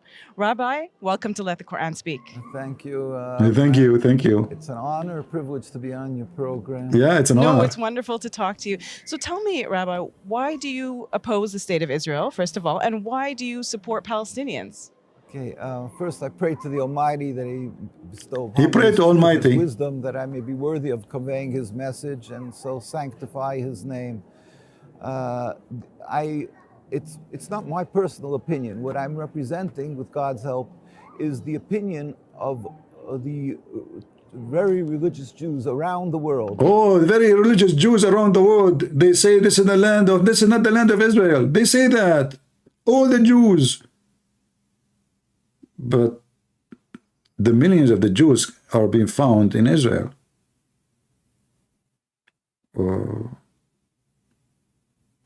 You are the one who represent the religious Jews around the world? Really? How? Including in Al-Quds in Jerusalem, including, well, throughout... Including Jerusalem too? Europe and throughout the world, basically. We, as a Jewish people, have made a covenant with God 3,000 years ago on Mount Sinai. Moses went up and took the Torah from God, and we made a covenant to uphold the Torah. That is what Judaism is all about, to uphold this covenant, to be close to the Almighty, to be subservient to the Almighty. This is not the covenant, you coward. The covenant to be close to the Almighty is to have Israel. As simple as that, and you are a scumbag. It's what? Is to have Israel. And Israel is not only Israel today. It is Egypt, Jordan, Syria, all the way to Euphrates. Coward liar. We can go right now and read the covenant, which God he gave to Abraham. Did you speak to God yourself? Do you have a different covenant? This is the covenant of God given to Abraham. Those people are just as scumbags. And Muslims, they use them, and we understand why. I mean, why not? Always there is Judah. Always there is somebody for sale. Always. Nothing new.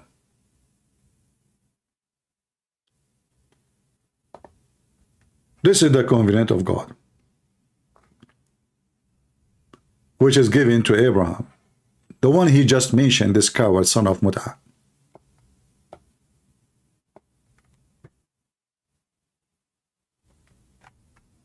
Do you see it? What it says? We go down. Read with me. On the same day, the Lord made a covenant with Abraham, saying, to your descendant I gave this land, from the river of Egypt to the great river of Euphrates. And he count even all this land which people live there. Do you see it? This is the covenant. He just mentioned that God, he gave us a covenant. And he claimed that he is a rabbi, and he opposed the state of Israel when God, he gave Abraham a covenant is to establish an Israeli state. Why don't you think they think about the kingdom? We answer you, they are liars. We refuted it from here. Not only that, the Quran copied the same story, and not only that, the Quran says that Allah commanded Moses to take the Holy Land which is assigned to you. Why you don't think about that?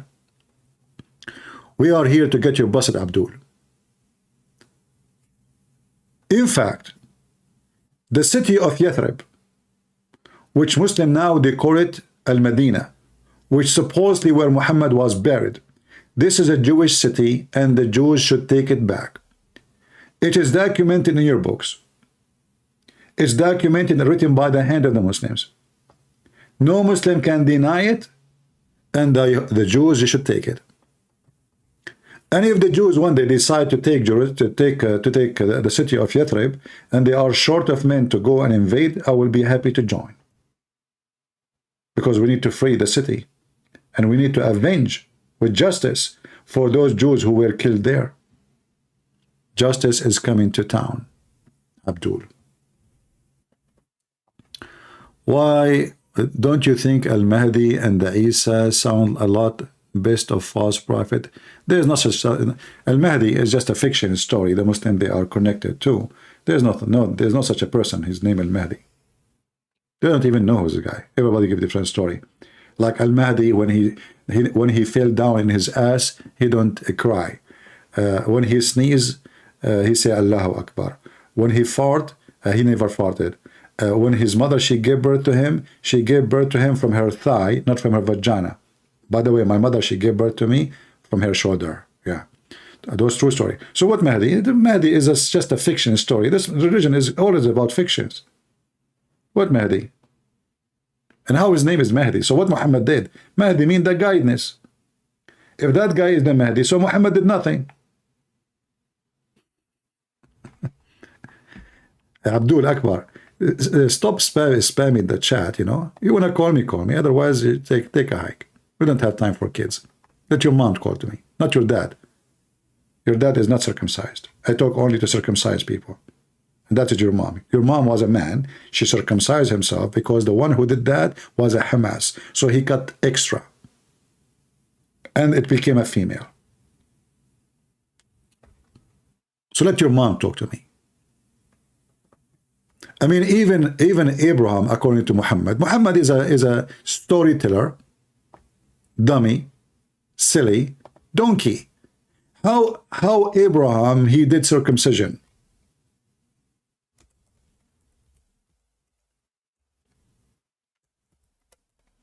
Obviously, at that time, those people, they used to have a big penis. Man, look what he did and how he did it. The guy, he used the adze to cut the tip of his penis. And this is telling you how good Abraham, he is in aiming. Man, if I am him, I would be so nervous. But anyway, I mean, Abraham, he said to himself, I mean, if I miss 7 inches, 8 inches, 20 inches, what I will do is nothing. Still it's going big, so big. So he put it in the table. You know, his wife, they put 3 tables like next to each other to make it fit, you know. They put the penis on it's like Subway, you know, long Subway. Falafel. So let's carry it. And his wife, she is holding the tip of it. She could not carry it. Okay, put it back. We need to ask for help. Hey, servants, come over. Sir, I cannot touch your penis. I'm minding you, man. Carry it. And you too. And you too. You. You're a female. So what? It's a blessing. Just touch it. Hold it. Carry it. So they carry the penis of a prophet Abraham, which is so huge, obviously. And then he said, now how we will do circumcision. What the heck? At that time, there is no Caesar with that. So what he will do? His wife, she told him that there was no Caesar, but there was a van. She told him, what about we close the door of the van over the tip of your penis? He said, what the heck? What if the door of the van is stuck and now I cannot take my penis from there? No, that's not a good idea. She said, what about we take you to the railway station, you put your penis at the tip of the railway?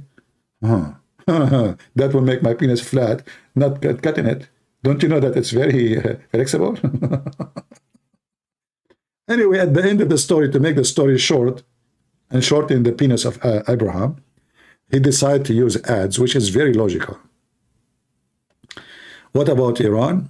My friend, those people are, you know the Chihuahua? The Chihuahua is a little dog When he see a big dog, he bark a lot because he's scared.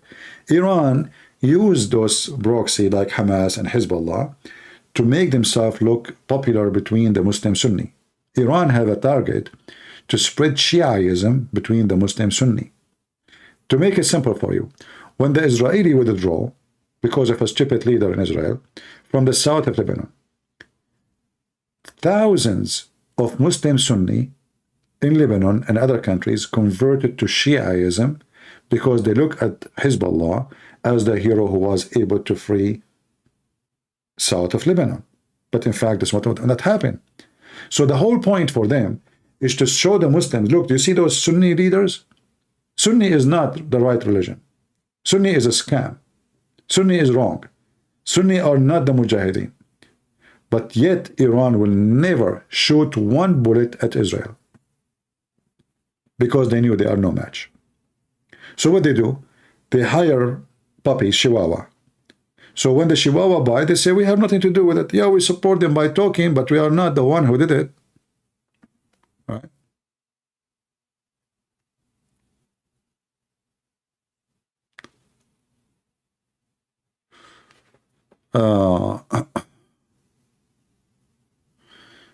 Anyway, so if you are expecting that Iran will be involved in this war, I guarantee you, Iran will never dare.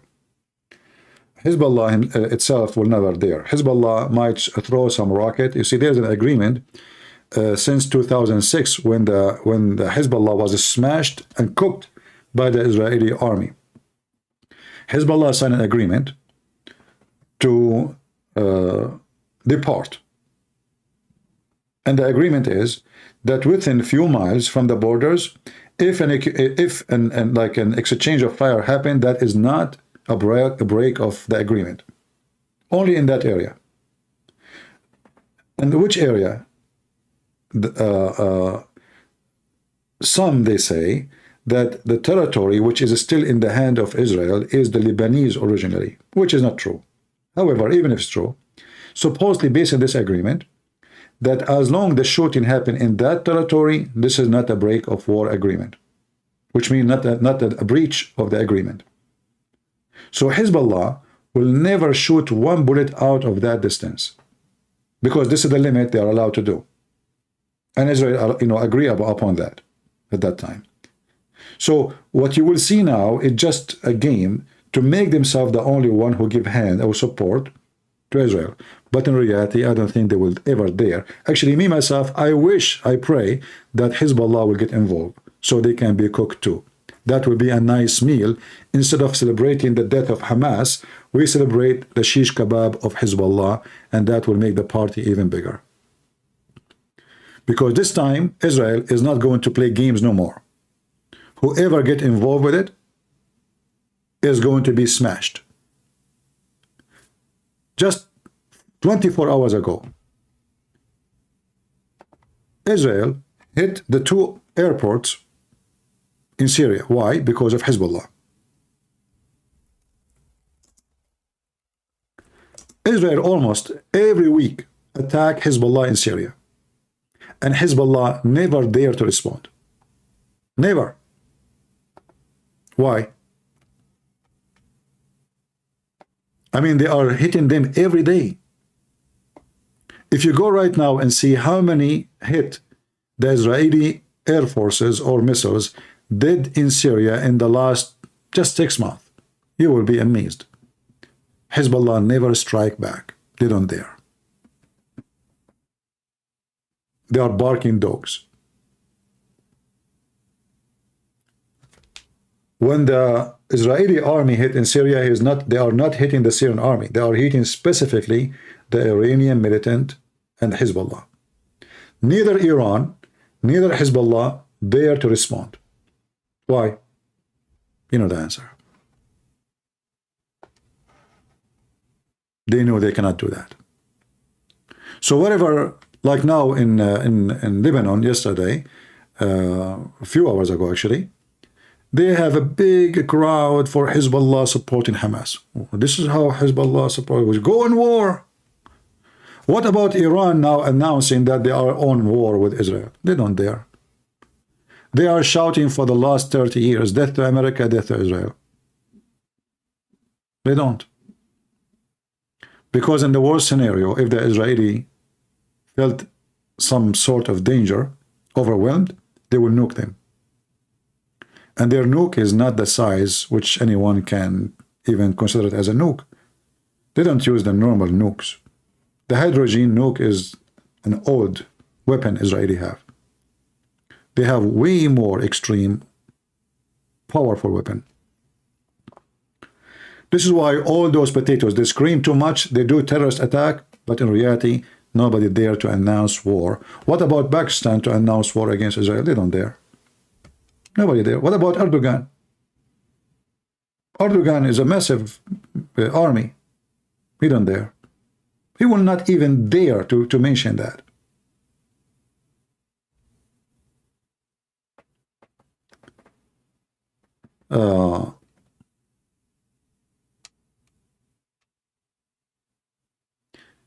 Islam Shamonian, he said he want peace. Yeah, I want peace. I agree with Sam Shamoun. I want peace. But before we have peace, we need to have a piece of Hamas and make it barbecue, because this is justice. The Bible says, the one who live by the sword shall die by the sword.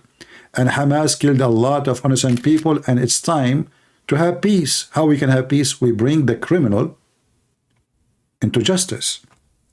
So in less than maybe 48 hours, Islam is piece of shit. You will see how we will get peace together with Hamas. Don't you want peace? A Muslim talking about peace. A Muslim who has just raped children and babies, and they dance in the street for raping them, talking about peace. A Muslim. And he called himself Islam is peace.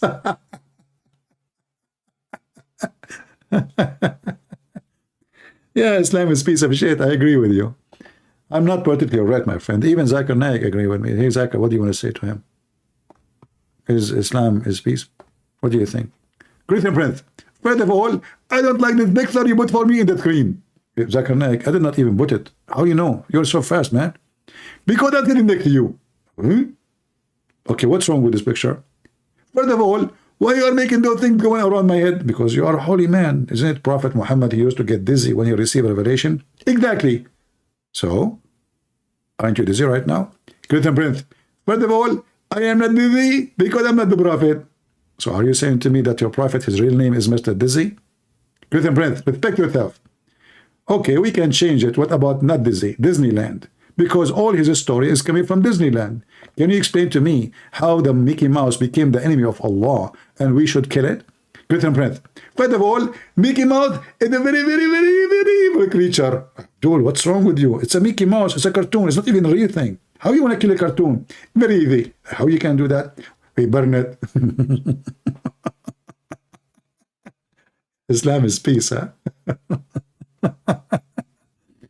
Well, just wait. When they get Hamas one after one, Christian Prince, he will go party. I don't drink. I am not in a favor to drink, but I will drink if this has happened. I promise, actually. You know, once I bought a box of beer. I don't know. I think it's expired. Still, I did not finish it. And the most funny thing is, when I bought the beer, the lady, she asked me, are you over the age of 21? Can I see your ID?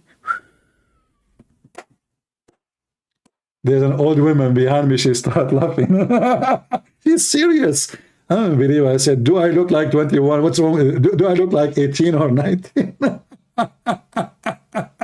You know, welcome to America. We have a lot of smart people. Like, are you over 21? Can I see your ID, please? What? What the heck? I went home. I don't have a mirror. I want to look what happened to me. Like, she's asking me if I am over 21 years old. That's true story. This is why Zakir Naik get dizzy. She must be watching Zakir Naik a lot. Oh boy. Yeah. So it's time for party. If we if they are able really. The only thing is worrying me about this thing that Hamas will be able to escape using their tunnels under the ground. I hope that the Israeli, they were able to extract a lot of information. Actually, what I heard, that a lot of target been hit by the Israeli army. It was information given from Hamas members who've been arrested last week, the terrorists. So those terrorists, they deliver extremely important information to the Israeli army. And as I know that the Israeli army already, they controlled some of those tunnels.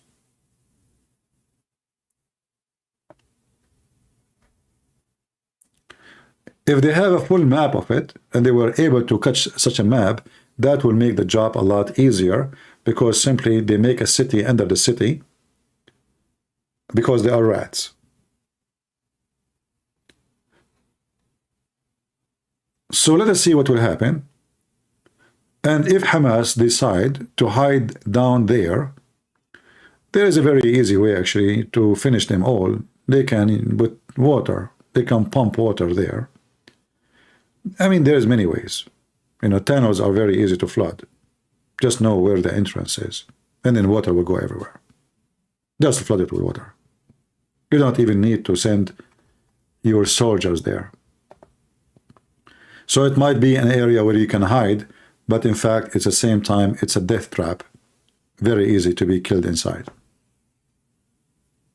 What do you think, guys? Should I join the Israeli army to take a command in the mission? I'm very good in war, by the way. I've been in war for many years. I've been in the army. I'm very well trained.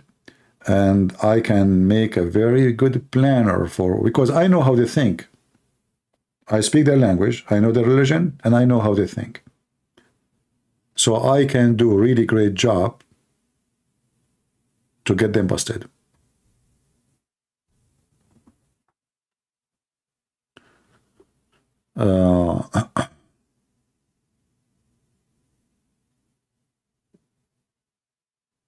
Yeah, but the Israeli will not trust me because I'm an Arab at the end of the day, you know. If I go right now to Israel, I was thinking actually to go to Israel, but there is a problem right now. They don't trust anyone, especially you're an Arab. They might even not let me get in. I don't blame them, you know. I will not blame them. They don't know who you are. Oh, but they know that this guy's an Arab, right? The real war I'm doing already. Yeah, it's true. This is more scary for the Mohammed himself.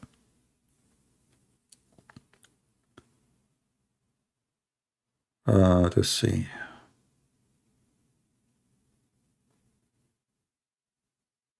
All right. But won't the hostages be in the tunnel? My friend, in wartime, the whole idea of going there now, you are sacrificing your own children's. So hostages are no different. Aren't you sent your kids to fight and they will get killed in war? So when somebody says, what about the hostages? Hostages is very important to free them, but you have to assume that they are dead already. Remember, they are terrorists. They have no rules. Same time, the mission is more important than 100 hostages, because if you don't do it now, tomorrow they will kill another 1,000 and they will kidnap another 100. So a wise leader, he will be happy even if his son, one of the hostages, to let him go in order to save a nation. Which one you favor?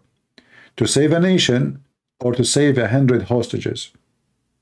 I know they are children, they are innocent, they don't deserve it, but it's war.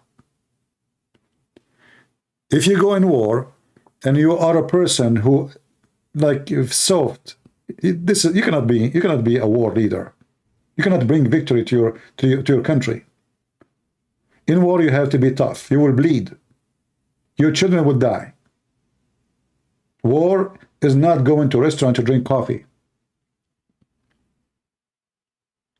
So either you choose with sacrificing, like how many Israeli soldiers now will die when they go there? Many. Way more than the 100 hostages.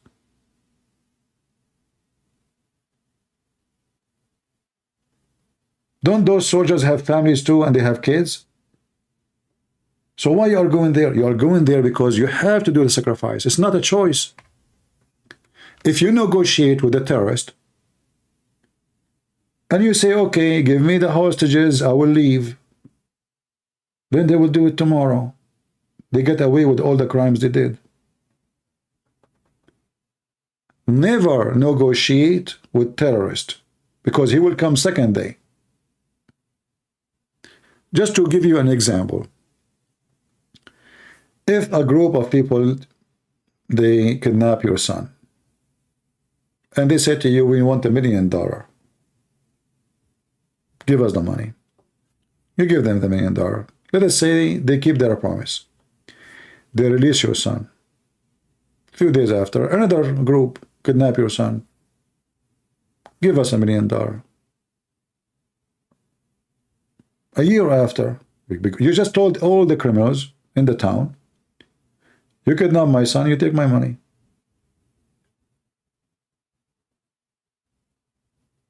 Until one day, one of those group, they take the money and kill your son because they want to hide evidence. So when you negotiate with terrorists and you pay them, because this is a payment, by the way, you're paying them. Hamas now, they consider themselves like heroes. Muslims are praising them. So if you don't show them the consequence of doing such an act, they will do it every day. Like the stupid Biden, he decided to give Iran $6 billion in exchange of American prisoners. Why you want to do that? Because simply they are stupid. Iranian now, anytime, they kidnap some American and they ask for ransom. Very simple. Anytime they want to force any European country, they just take any citizen of your country and negotiate. Even if the citizen did nothing, they can accuse him of anything. Anything you can imagine. Very simple. So if you agree with them and you give them what they want, they will kidnap more and they will never stop. So it's very stupid from someone like Biden and those liberals to do what they are doing. They should not give a penny to a terrorist. And then Iran will stop doing that because they notice, okay, if we take American citizens, those guys, they don't care. Okay, have him. But because we have people in politician, and politician is about what? It's about winning election, making yourself look good.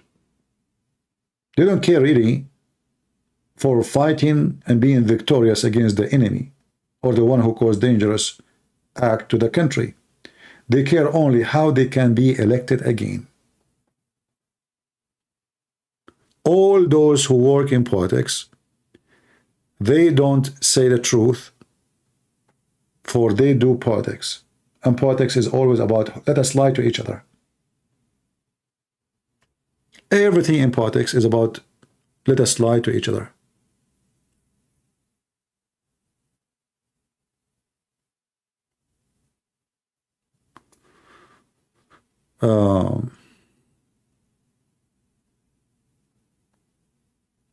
And you will notice that all Western countries, they defend Islam, they support Islam, they give money to Islam, and now all of those European stupid liberals, they are horribly terrified because of Islam. They cannot even celebrate a festival in Europe now. Look what happened to France.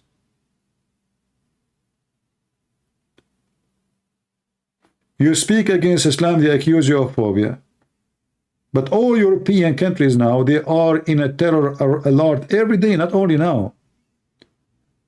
If you go anywhere in Europe, they start putting those steel coming from the ground to block roads. Why? Because Muslims, they drive their cars and they kill as many when they have festival. But who is Allah? Who is the one who is the one encouraged them to come? It is the same stupid European. Any ship come from the sea, any refugee, take him, take him, take him. And now you got what you got. You deserve it.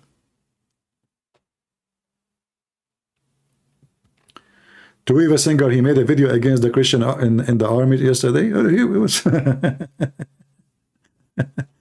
just forget about this dummy.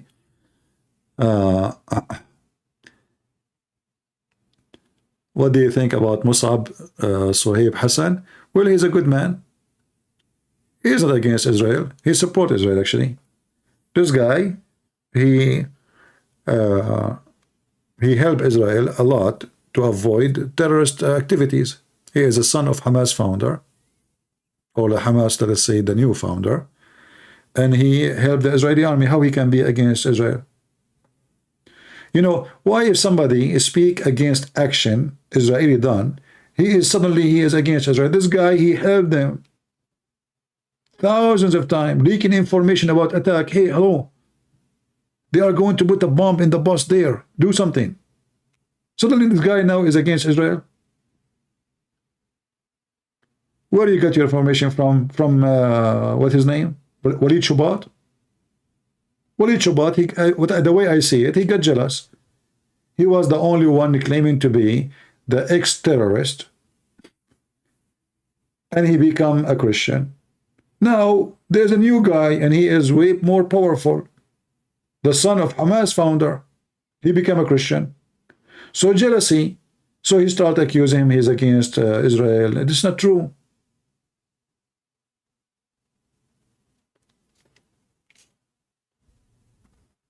That is not true. Don't take jealousy.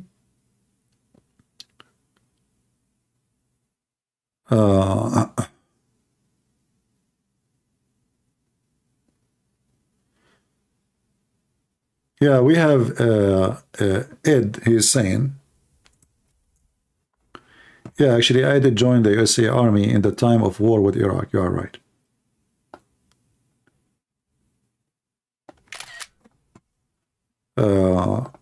This is what Ed is saying. He was in the Marines. He said, I served the first Gulf War in Iraq. I'm sure you served in my era. And I can tell you without a doubt that Mohammed then begged us Marine for water. I've been told a story by a person who served in Afghanistan. But this person, he speak the Pashto language. So they were in their truck, and a woman, she followed them in the truck, begging for food, and they were eating their sandwiches, their lunch. So the guy, he's a Christian, he asked the guy to stop. He gave her his sandwich. She took the sandwich, and she was cursing him in her language, may Allah kill you. He just gave her a sandwich. She didn't know that he speaks the language. In Iraq, more than 70, 80 mullahs, including the one I debated with. Do you remember this guy, Al-Husseini? Do you remember him, the head of the Shia in Detroit? Hisham Al-Husseini? He was one of the mullahs who went, they made an assembly begging George Bush to free them from Saddam Hussein. And they made a team to recruit Shia from Detroit to join the USA Army. And they made their speeches about it, that this is a holy command. Why? Because this will make the country, in the long run, will take Saddam Hussein. The Sunni are not in charge no more. The Shia are majority. And this is exactly what happened. So they sponsor the war in Iraq. They fooled George Bush to go. And then when the American finished the job, the Shia, they said, get out. Now we want the country. So they were kissing the ass of the American to go. And now we don't need you.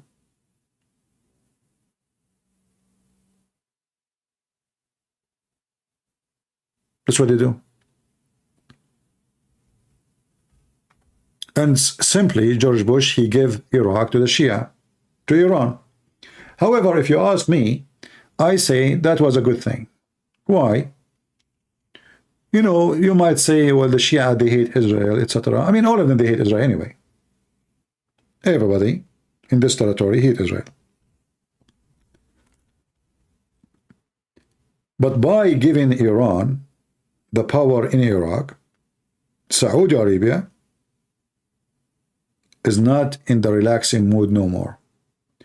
The Iranian army can invade all this territory in less than 2 hours. If you ask yourself, if Iran decide to attack Qatar or Emirat or Bahrain, how long is going to take to control those countries?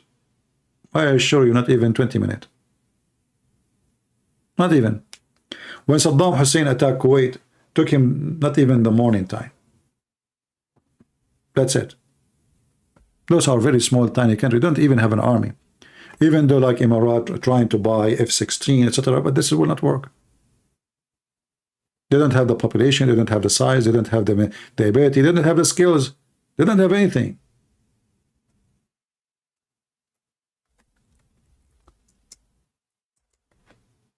The Muslim Sunni now are not really worried about Israel.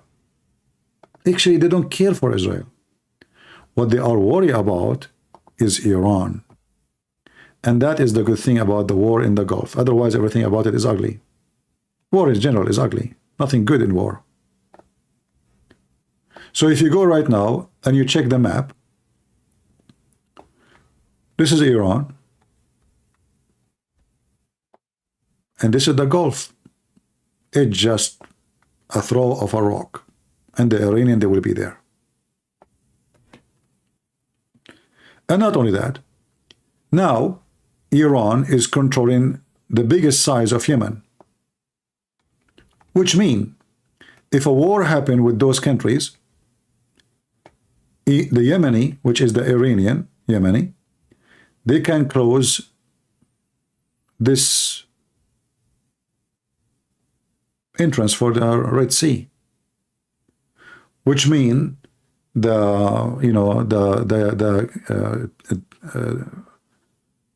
tunnel which goes to the Mediterranean, all the ship will be blocked, including oil. This is controlled now by Iran. Saudi Arabia, they launched a war against the Iranian proxy, Al-Houthi, and they lost massively. They are no match even to fight a militant. This is how weak Saudi Arabia is. Same as Emirat. Emirat joined force with them. With all their air force, they could not even win 1 meter inside. Finally, they decide to go in agreement with Iran, aka Al-Houthi, for cease of fire, because the Saudi, they are exhausted. They spend a lot of money and they lost a lot of men. So now we have the Iranian. Maybe we need to draw something here so you guys can understand with me what we are talking about.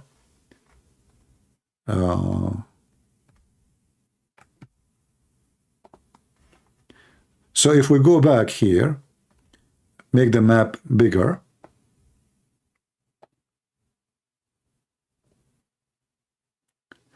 Iran have a huge militant force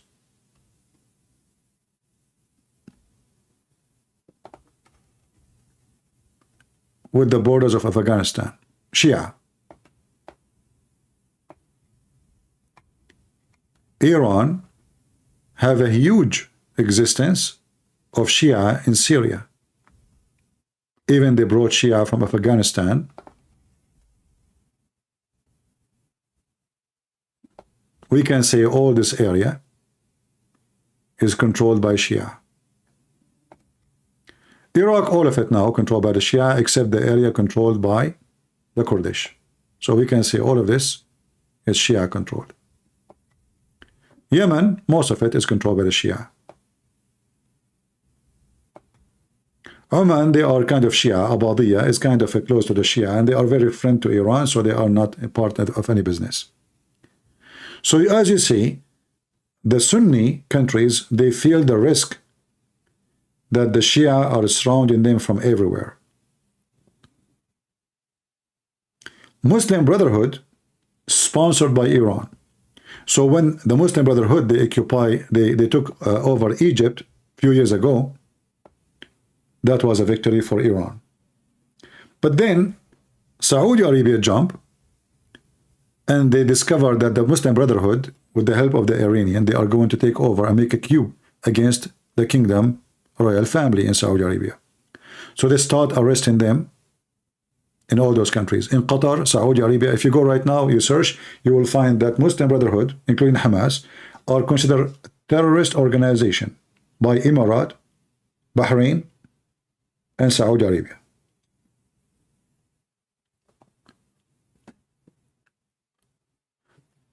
So the reason now Emirat want to sign a peace agreement with Israel, because they need their support. Iran is so close, is there. It's just a few meters away. In fact, the Iranian already, they occupy the island of Abu Musa from Emirat. There's an island here. Let us zoom in it. Just to show you how close Iran is.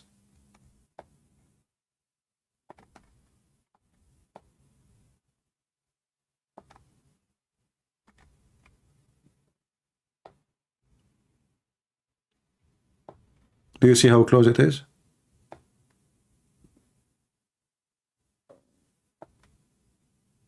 And Iran already occupying an island belong to Emirat.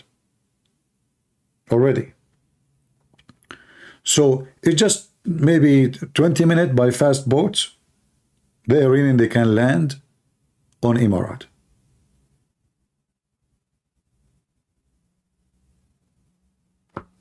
Kuwait is not even, they do not need to cross anywhere. I mean, they are is almost there too. Same as Bahrain.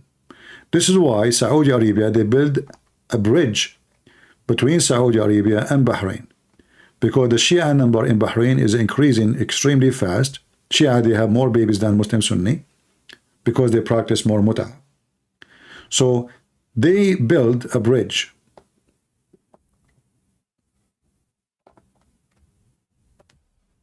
This bridge, you can see it with Google.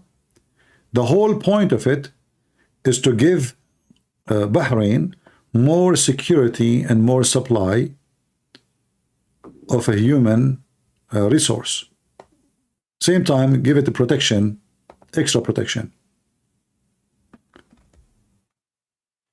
Bahrain, they even import from Pakistan Muslim Sunni to work in the army, because they want to adjust the number of the Shia. The Shia is the major population. So they bring a person from Pakistan who they are skilled with arm and weapon, or serving in the army, or pilot. You serve in the Bahrain army for 5 or 6 years or 10 years contract.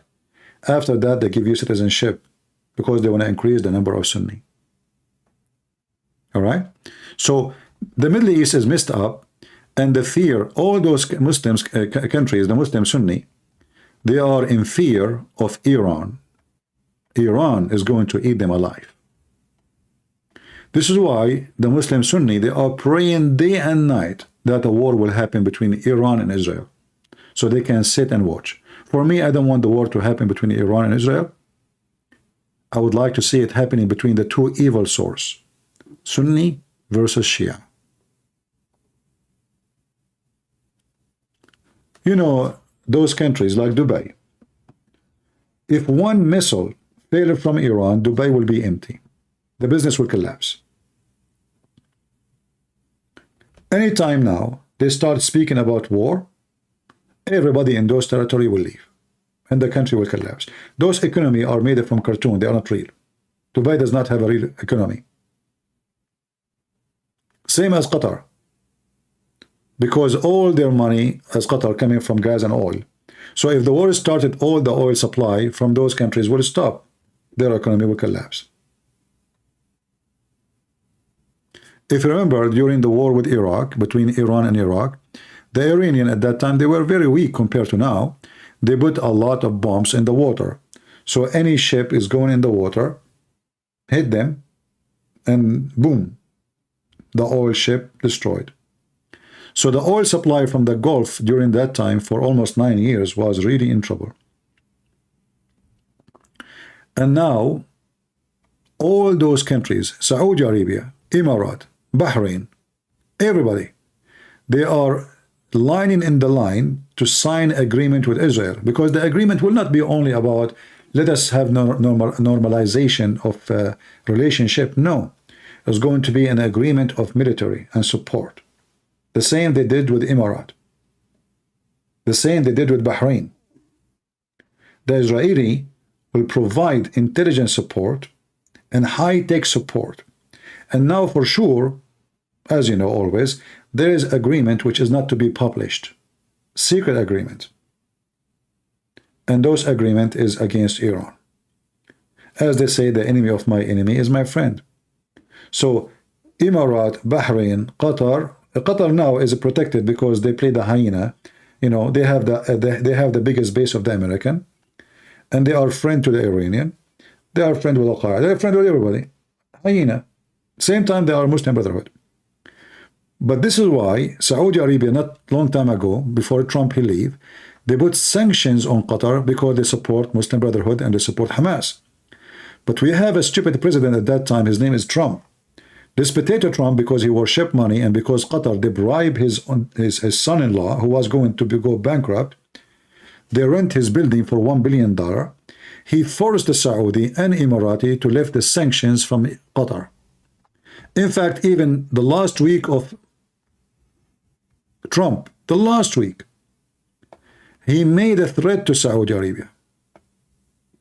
You should release, open the border now. And they did.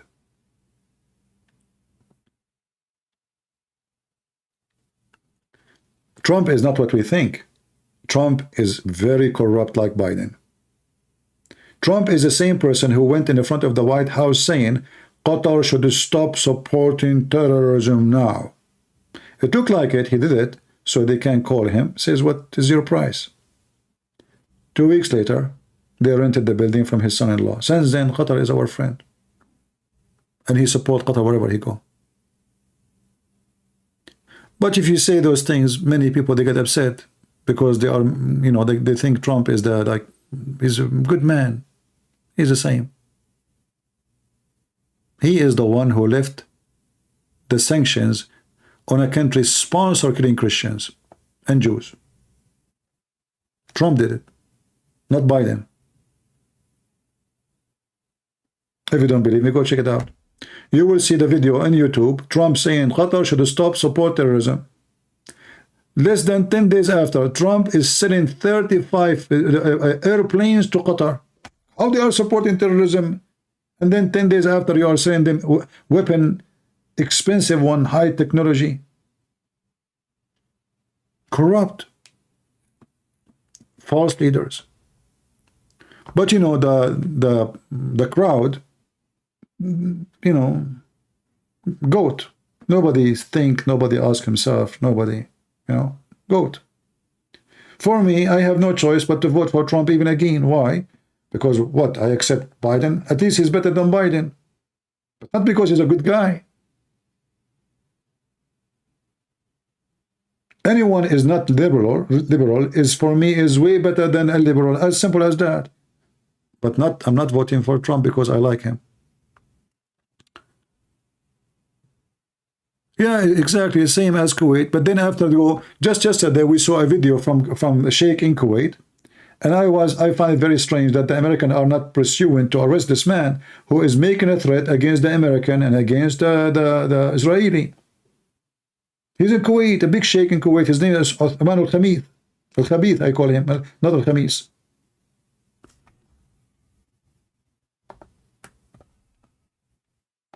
This guy, he's a Muslim Brotherhood too.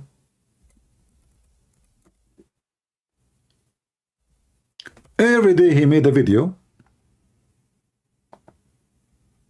And all of them support terrorism. And he is in Kuwait.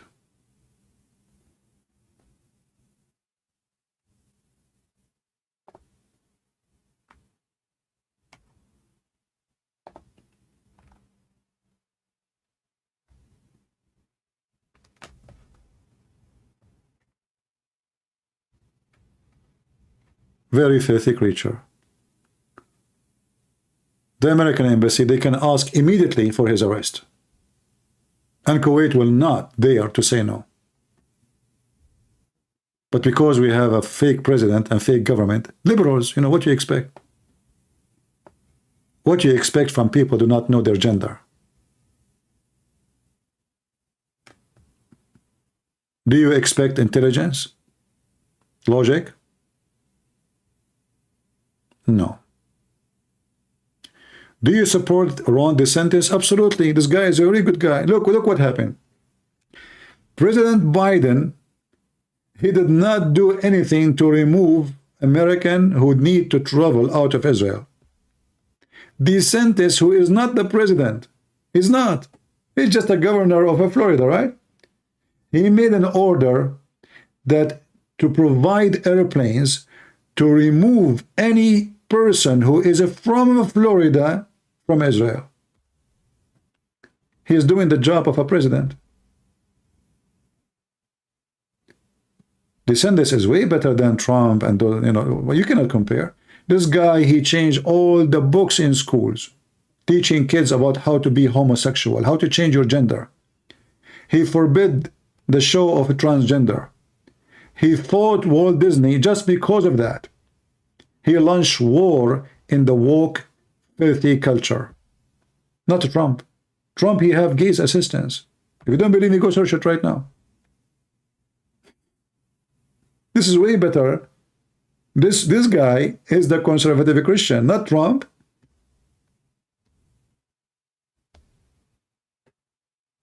Trump is for sale. He's a businessman. Who pay more?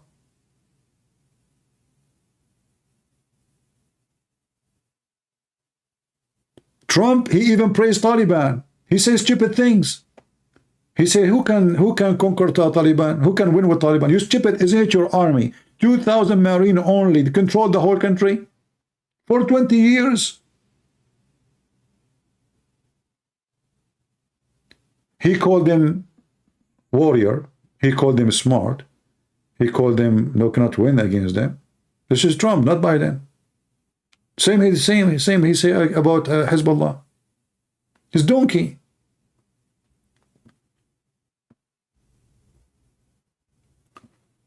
So, but if you say that, you know, those who support Trump will be upset. But I don't care. I mean, I say things as it is. I make fun of myself when I do something wrong. Right? Trump is a Republican candidate. No problem, my friend. Who said to you Republicans are really conservative? 90% of them, they are not really.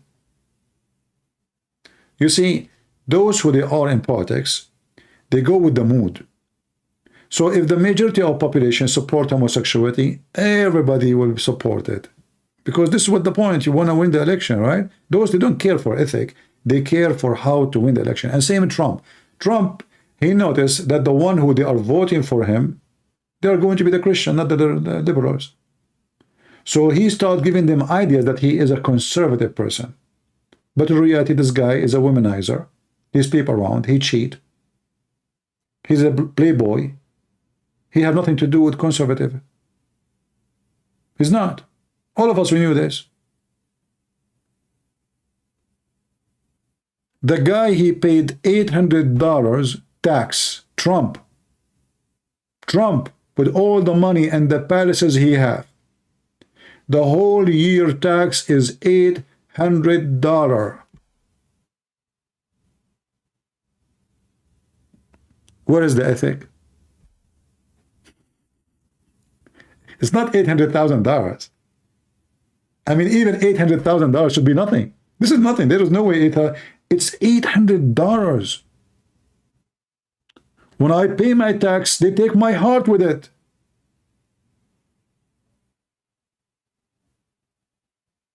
I pay way more than Trump. Why?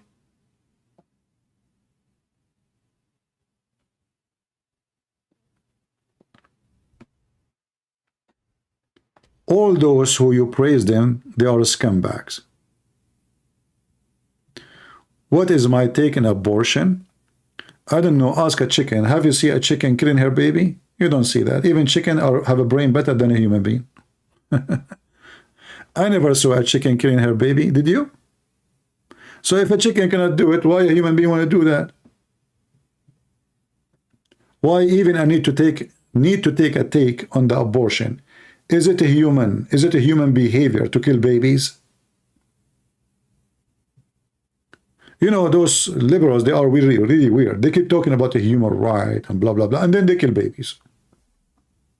Oh, it's my body. This is not your body. This is the body of a child. This is not, you have a soul. This is not your body. Since when it's your body? But we are in a time where even abortion, we should talk about it. Should we do it or not do it? We are killing your kids. Why in the world would I do such a thing? The Muslim will be grateful for you. They do not need to send mujahideen. You do it. How many thousand babies are killed in USA every year because of abortion? 1 million? 2 million?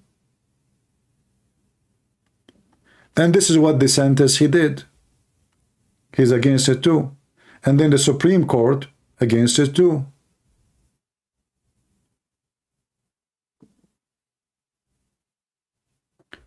Trump is a self-worshipper person. The guy he think he is like coming from the sky. Still, if the election come and he is the only one opposing, like in the table, you know, for election, I have no choice but to vote for Trump. But as I said, it's not because he is the best, but because he is the best between the worst.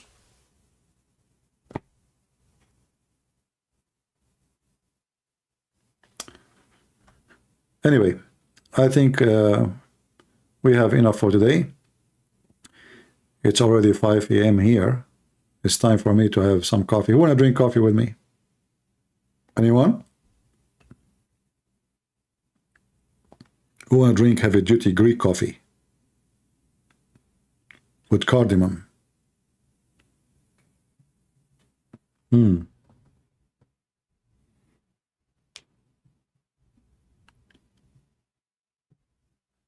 Let's see.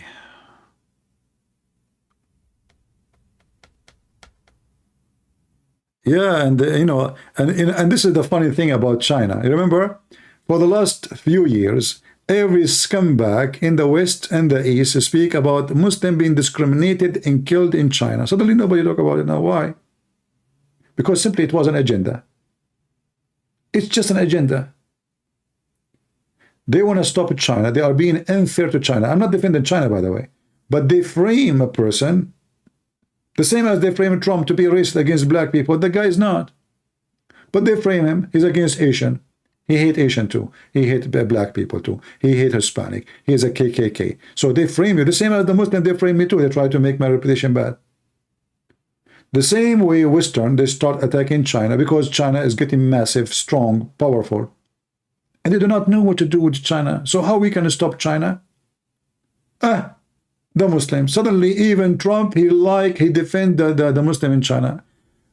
France, Germany, everybody is in love with the Muslims in China. What happened now? Nobody talking about it. What, the Muslims are now having better life in China? How come they don't talk about the Christian in China? The Chinese, the day I arrived to China, they destroyed the biggest church in China, the biggest. They make it into dust. And the excuse is built illegally. Nobody talk about the Christians. So when they pick up on the Muslim, says we are defending the right of Muslim because now they are more legitimate. See, they are not defending the Christians. So the liberals will not be upset because you cannot be a liberal president and defend the Christian. Shame, you cannot do that. Let the Christian die. We hate them. Let us defend the Muslims. We love the Muslims. So liberals, they line up fighting against China, and all is a false excuse. China, they put in jail only terrorists. When I went to the Forbidden City, I don't know if any one of you been there, there is, they put like the big concrete steel column in the walkway. And there's the front of me, there's Chinese people. You speak English? He said yes. And I was surprised actually that those Chinese, they were really tall, you know. My idea always Chinese people are short. So I told him, why all those things? They are annoying for people who they are lining up to get in. He said, because of terrorists. So what they do as usual, Muslim terrorists, they drive their van over this area because this is where tourists come. And they drove over everybody. Muslim, they carry sword and they attack police stations. They shot their head. They killed farmers. So if they jail them, the Chinese government are ugly, disgusting. But the American, they bring in terrorists and putting them in the Guantanamo Bay. It's okay. Bombing them is okay. But China cannot do that. Right? Hypocrisy, and people believe, you know, people listen to TV and they believe it, and they are the Chinese, you know. The Chinese is a communist. They are like you liberals. They are communist. Aren't you the liberals? Are you communist?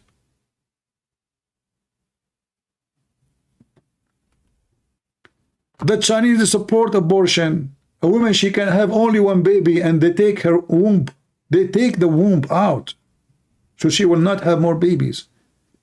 Now the stupid Chinese government, the communists, like those liberals, they find out that this is a big mistake. So now they are begging women to have babies, but nobody want to have babies no more because generation used to have only one baby. Just one.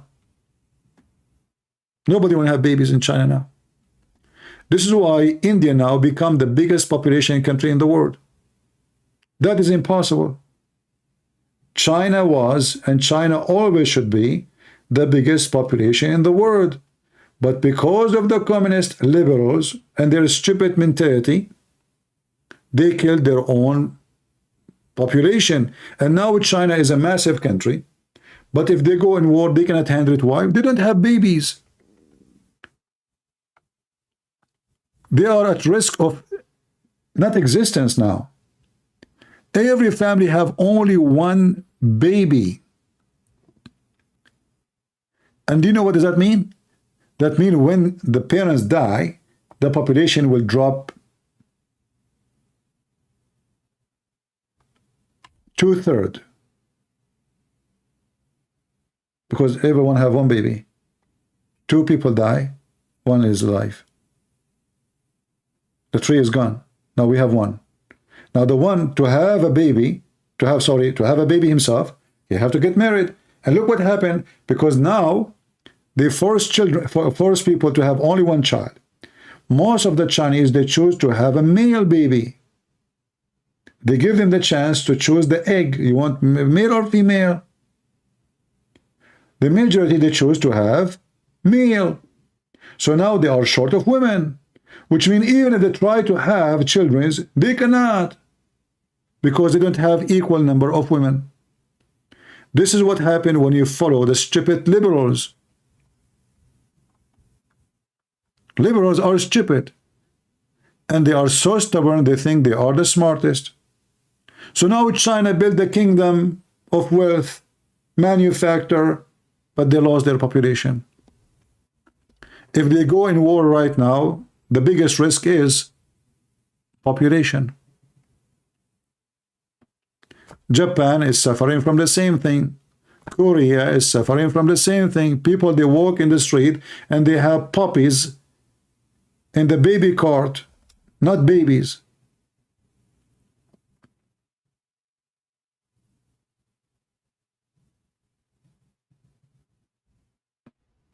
I used to think Trump is a second Jesus. Are you insulting Jesus now?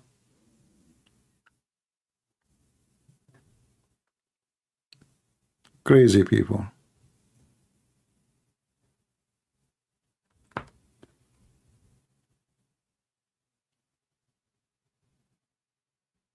This is, this is why liberalism is an extreme danger for any society.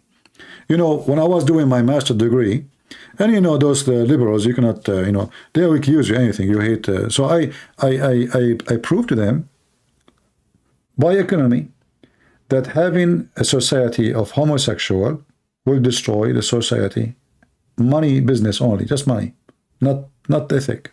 How?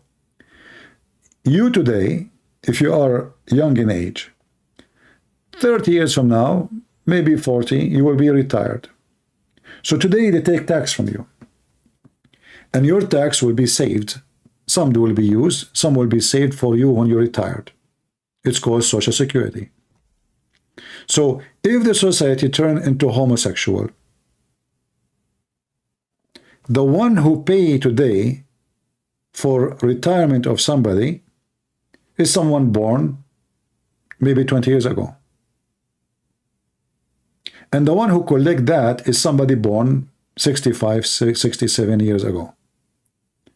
But if we have a society of homosexual, in 40 years from now, who is going to pay for my Social Security if there's no young ones no more?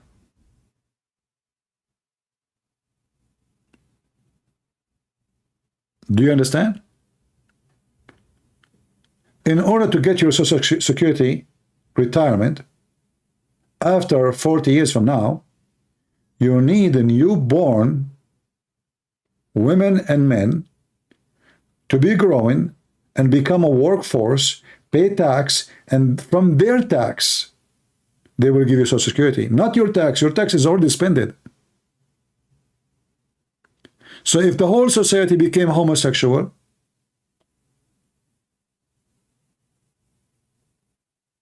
nobody will pay tax for your Social Security. And the generation will die. The society will die.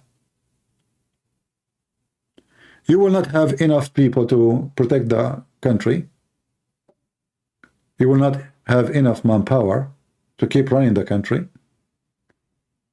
You will not have enough manpower to keep supply.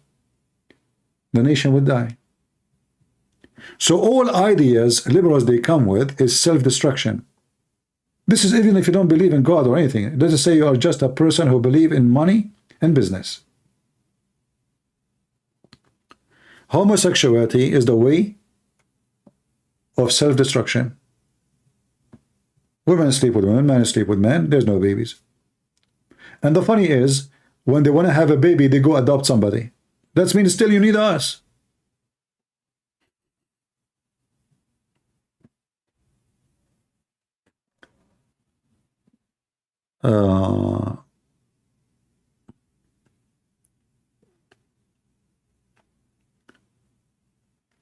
This is why we, as a Christian, we should stand and say the truth and share what makes sense with people.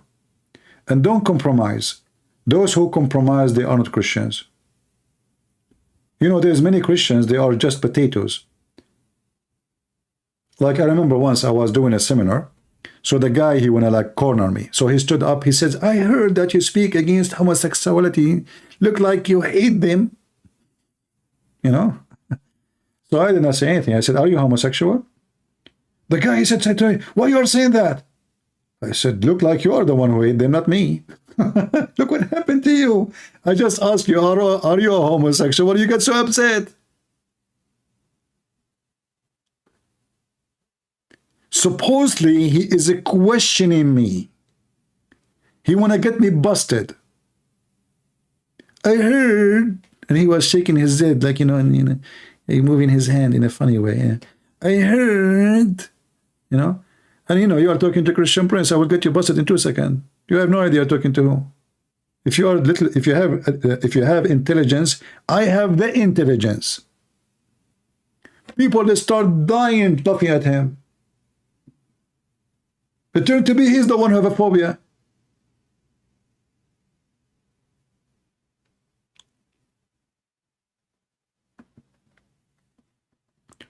So, you know, like in debate, in argument, you have to have knowledge, you have to have wisdom, and you have to have the gift, a gift given to you from God. But if you are a Christian and you want to argue and debate, educate yourself first. Don't be a big mouth, open your mouth and you lose an argument. That is not right. So educate yourself about everything around you, not only about the Bible. Those people don't believe in the Bible. If you try to show them from the Bible, that's not the right thing to do. You have to show them with the proofs and evidence which they understand and they accept for their own way of life.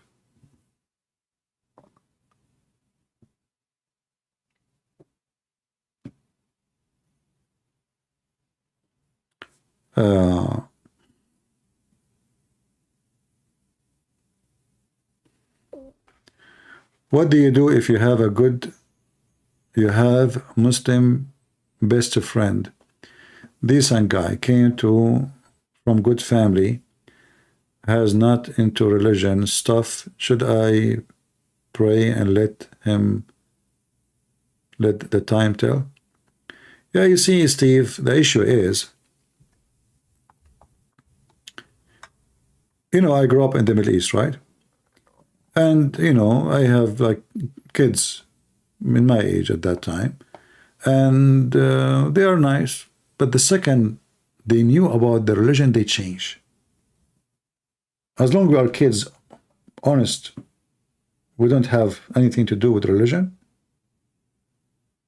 My parents never taught me to hate Muslims, never taught me to be aggressive against them. The second those kids, they learn about the religion, they changed. So your friend, he might be a nice person now, but one day he might learn about his religion that he cannot be nice to you. So you cannot trust them, my friend. Do you understand? Same time, how you know even if he is decent with you or not? A Muslim is not allowed to be nice and friendly to non-Muslims unless he take it as a security, speaking to them in a friendly way while your heart is like this. I'm just quoting their book. I'm just quoting their book, not mine.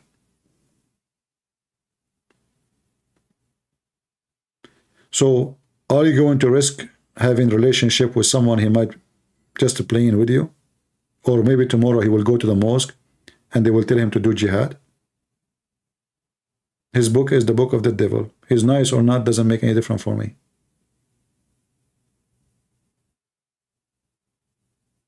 I don't judge Muslims because their name is Muhammad. I judge Muslims by following the teaching of Muhammad, which is evil. Otherwise, I have no problem with anyone. His name is Muhammad, Ahmed, who cares?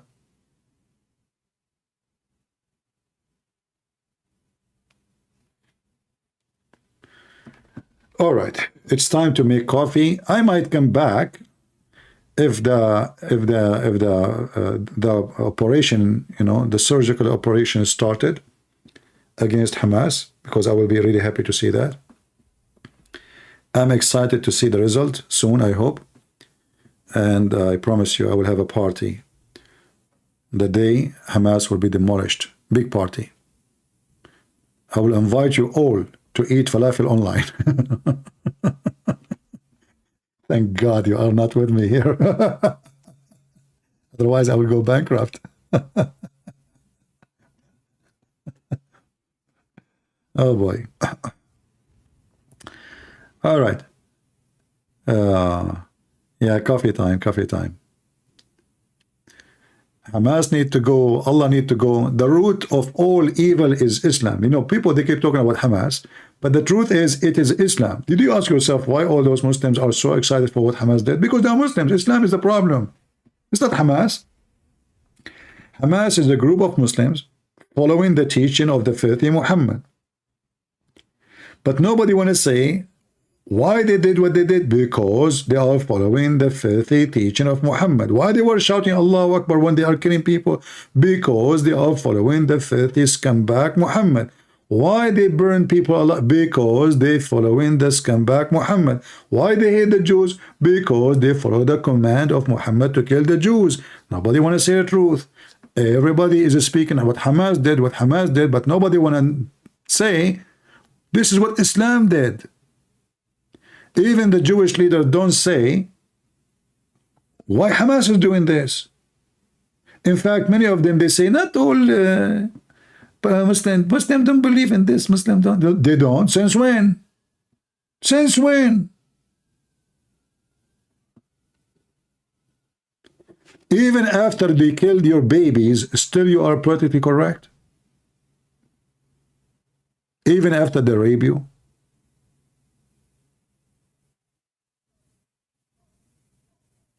Here, no place for being politically correct. This is why YouTube don't allow us to have super chat or any support or anything. No commercial. Every scumbag in the world, he can get commercial. Because they will not let you get supported. You are not politically correct. And people learn, if you want to be successful in their measurement of success, you have to be politically correct. Well, for me, my success have nothing to do with your money. My success is to be saying the truth, not making money from YouTube. My success is to go to bed and I sleep comfortable, for I say the truth, not lying to people and fooling them. That is my success. Otherwise, as the Lord, he says, what is the benefit if you win the whole world and you lose yourself? So in the world today, they want you to lose yourself so you can, you win the world. By losing yourself, you go to hell. You have to adopt the lying business. Everybody lie to everybody. 90% of those who they are in politics, if not 99%, they knew Islam is evil. Many of them, they oppose homosexuality. Many of them, they oppose abortion. Many of them, they oppose many things, but they themselves, they vote for it. Why? Because they are politically correct. As simple as that. They don't dare to point their opinion with honesty because they knew that they are there to gain, not to lose. And their gain is to gain today. Positions, work, money. To lose is to lose those. For us as a Christians is to gain the truth. We are not losing. They are the losers. And their babies, they are paying the price. Their babies are confused about their gender. Their babies having 20, 50 rings in their ears and their nose. They don't know what to do with the ear. I mean, they are #1 problem in the security of the airport. They have rings everywhere. Their belly button, their vagina, their penis, their toes, their nose, their tongue. Confuse people. Their babies is the one who commits suicide, not the Christian kids. Because they lose their comfort, they lose their security, they lose their confidence, and they don't know what they are. And this is why there's a huge number of people committing suicide from those kind of people. Who is the one going to take drugs? A Christian believer? No. There's no Christian. There's no way you can be Christian and you can take drugs or sell drugs. Who is the one who will do porn business? You can't be a Christian and you're doing porn. Bring women to work for you like Andrew Tates or human trafficking. Christianity is not only a faith, it's a solution for all kind of things we have in our life. Why people, they face problem in their families? Because when they get married, the Lord was not in the marriage. And because of that, divorce will happen. And then, even when they get married, their marriage was not real. It was just a partnership. The Lord is not there in marriage.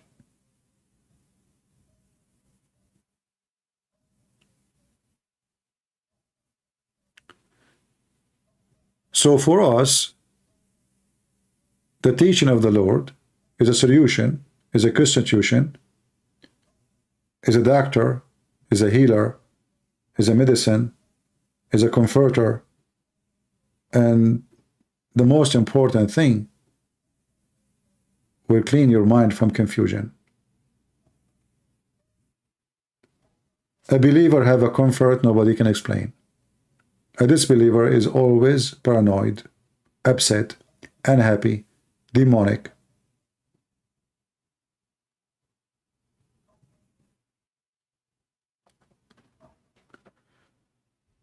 So I encourage you to teach your children so they can learn the gospel for this is their support when they are youth, when they are adult.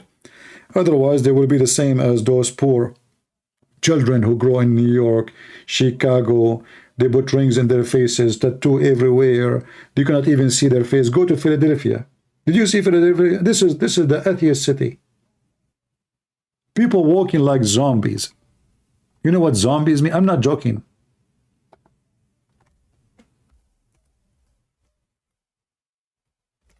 This is the fruits of atheism and liberalism. Scary. When I say scary, I'm not exaggerating. If I search right now in Google, just Philadelphia, what do you see? You expect the name to say something like nice. I just type Philadelphia. What is this? What is that? What's happening? Is that a zombie town we see in the movie? It is.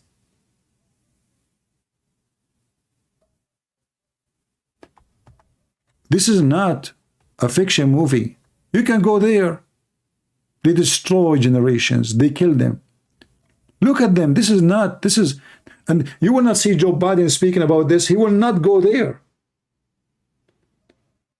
You will not see even a Christian congressman saying, what's going on there?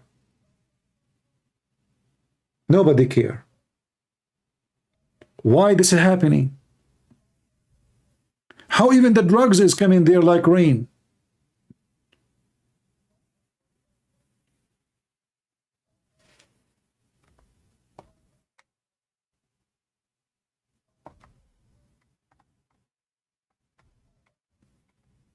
The whole city is a zombie city.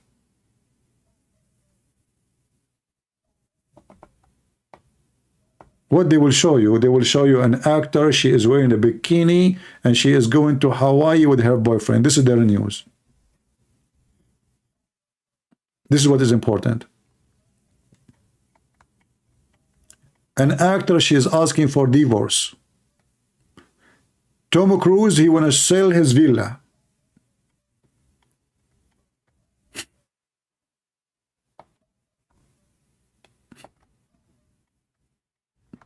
You notice that all of them, they are bending over like Muslims, praying to Allah. Look at the faces.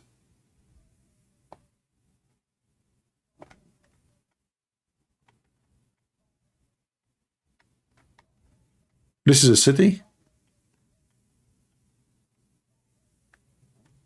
where, thanks to the drugs and liberals, and if you ask them, atheism, liberalism is the best way to live. Sex and drugs. And then sleep in the street and be homeless. So show your children what the drugs can do to them. Don't wait until you say, oh, they are so young now, they don't know. No, show them. Show them. Let them get scared. Scare the hell of them from the result. Smoking, drinking, drugs is not your friend.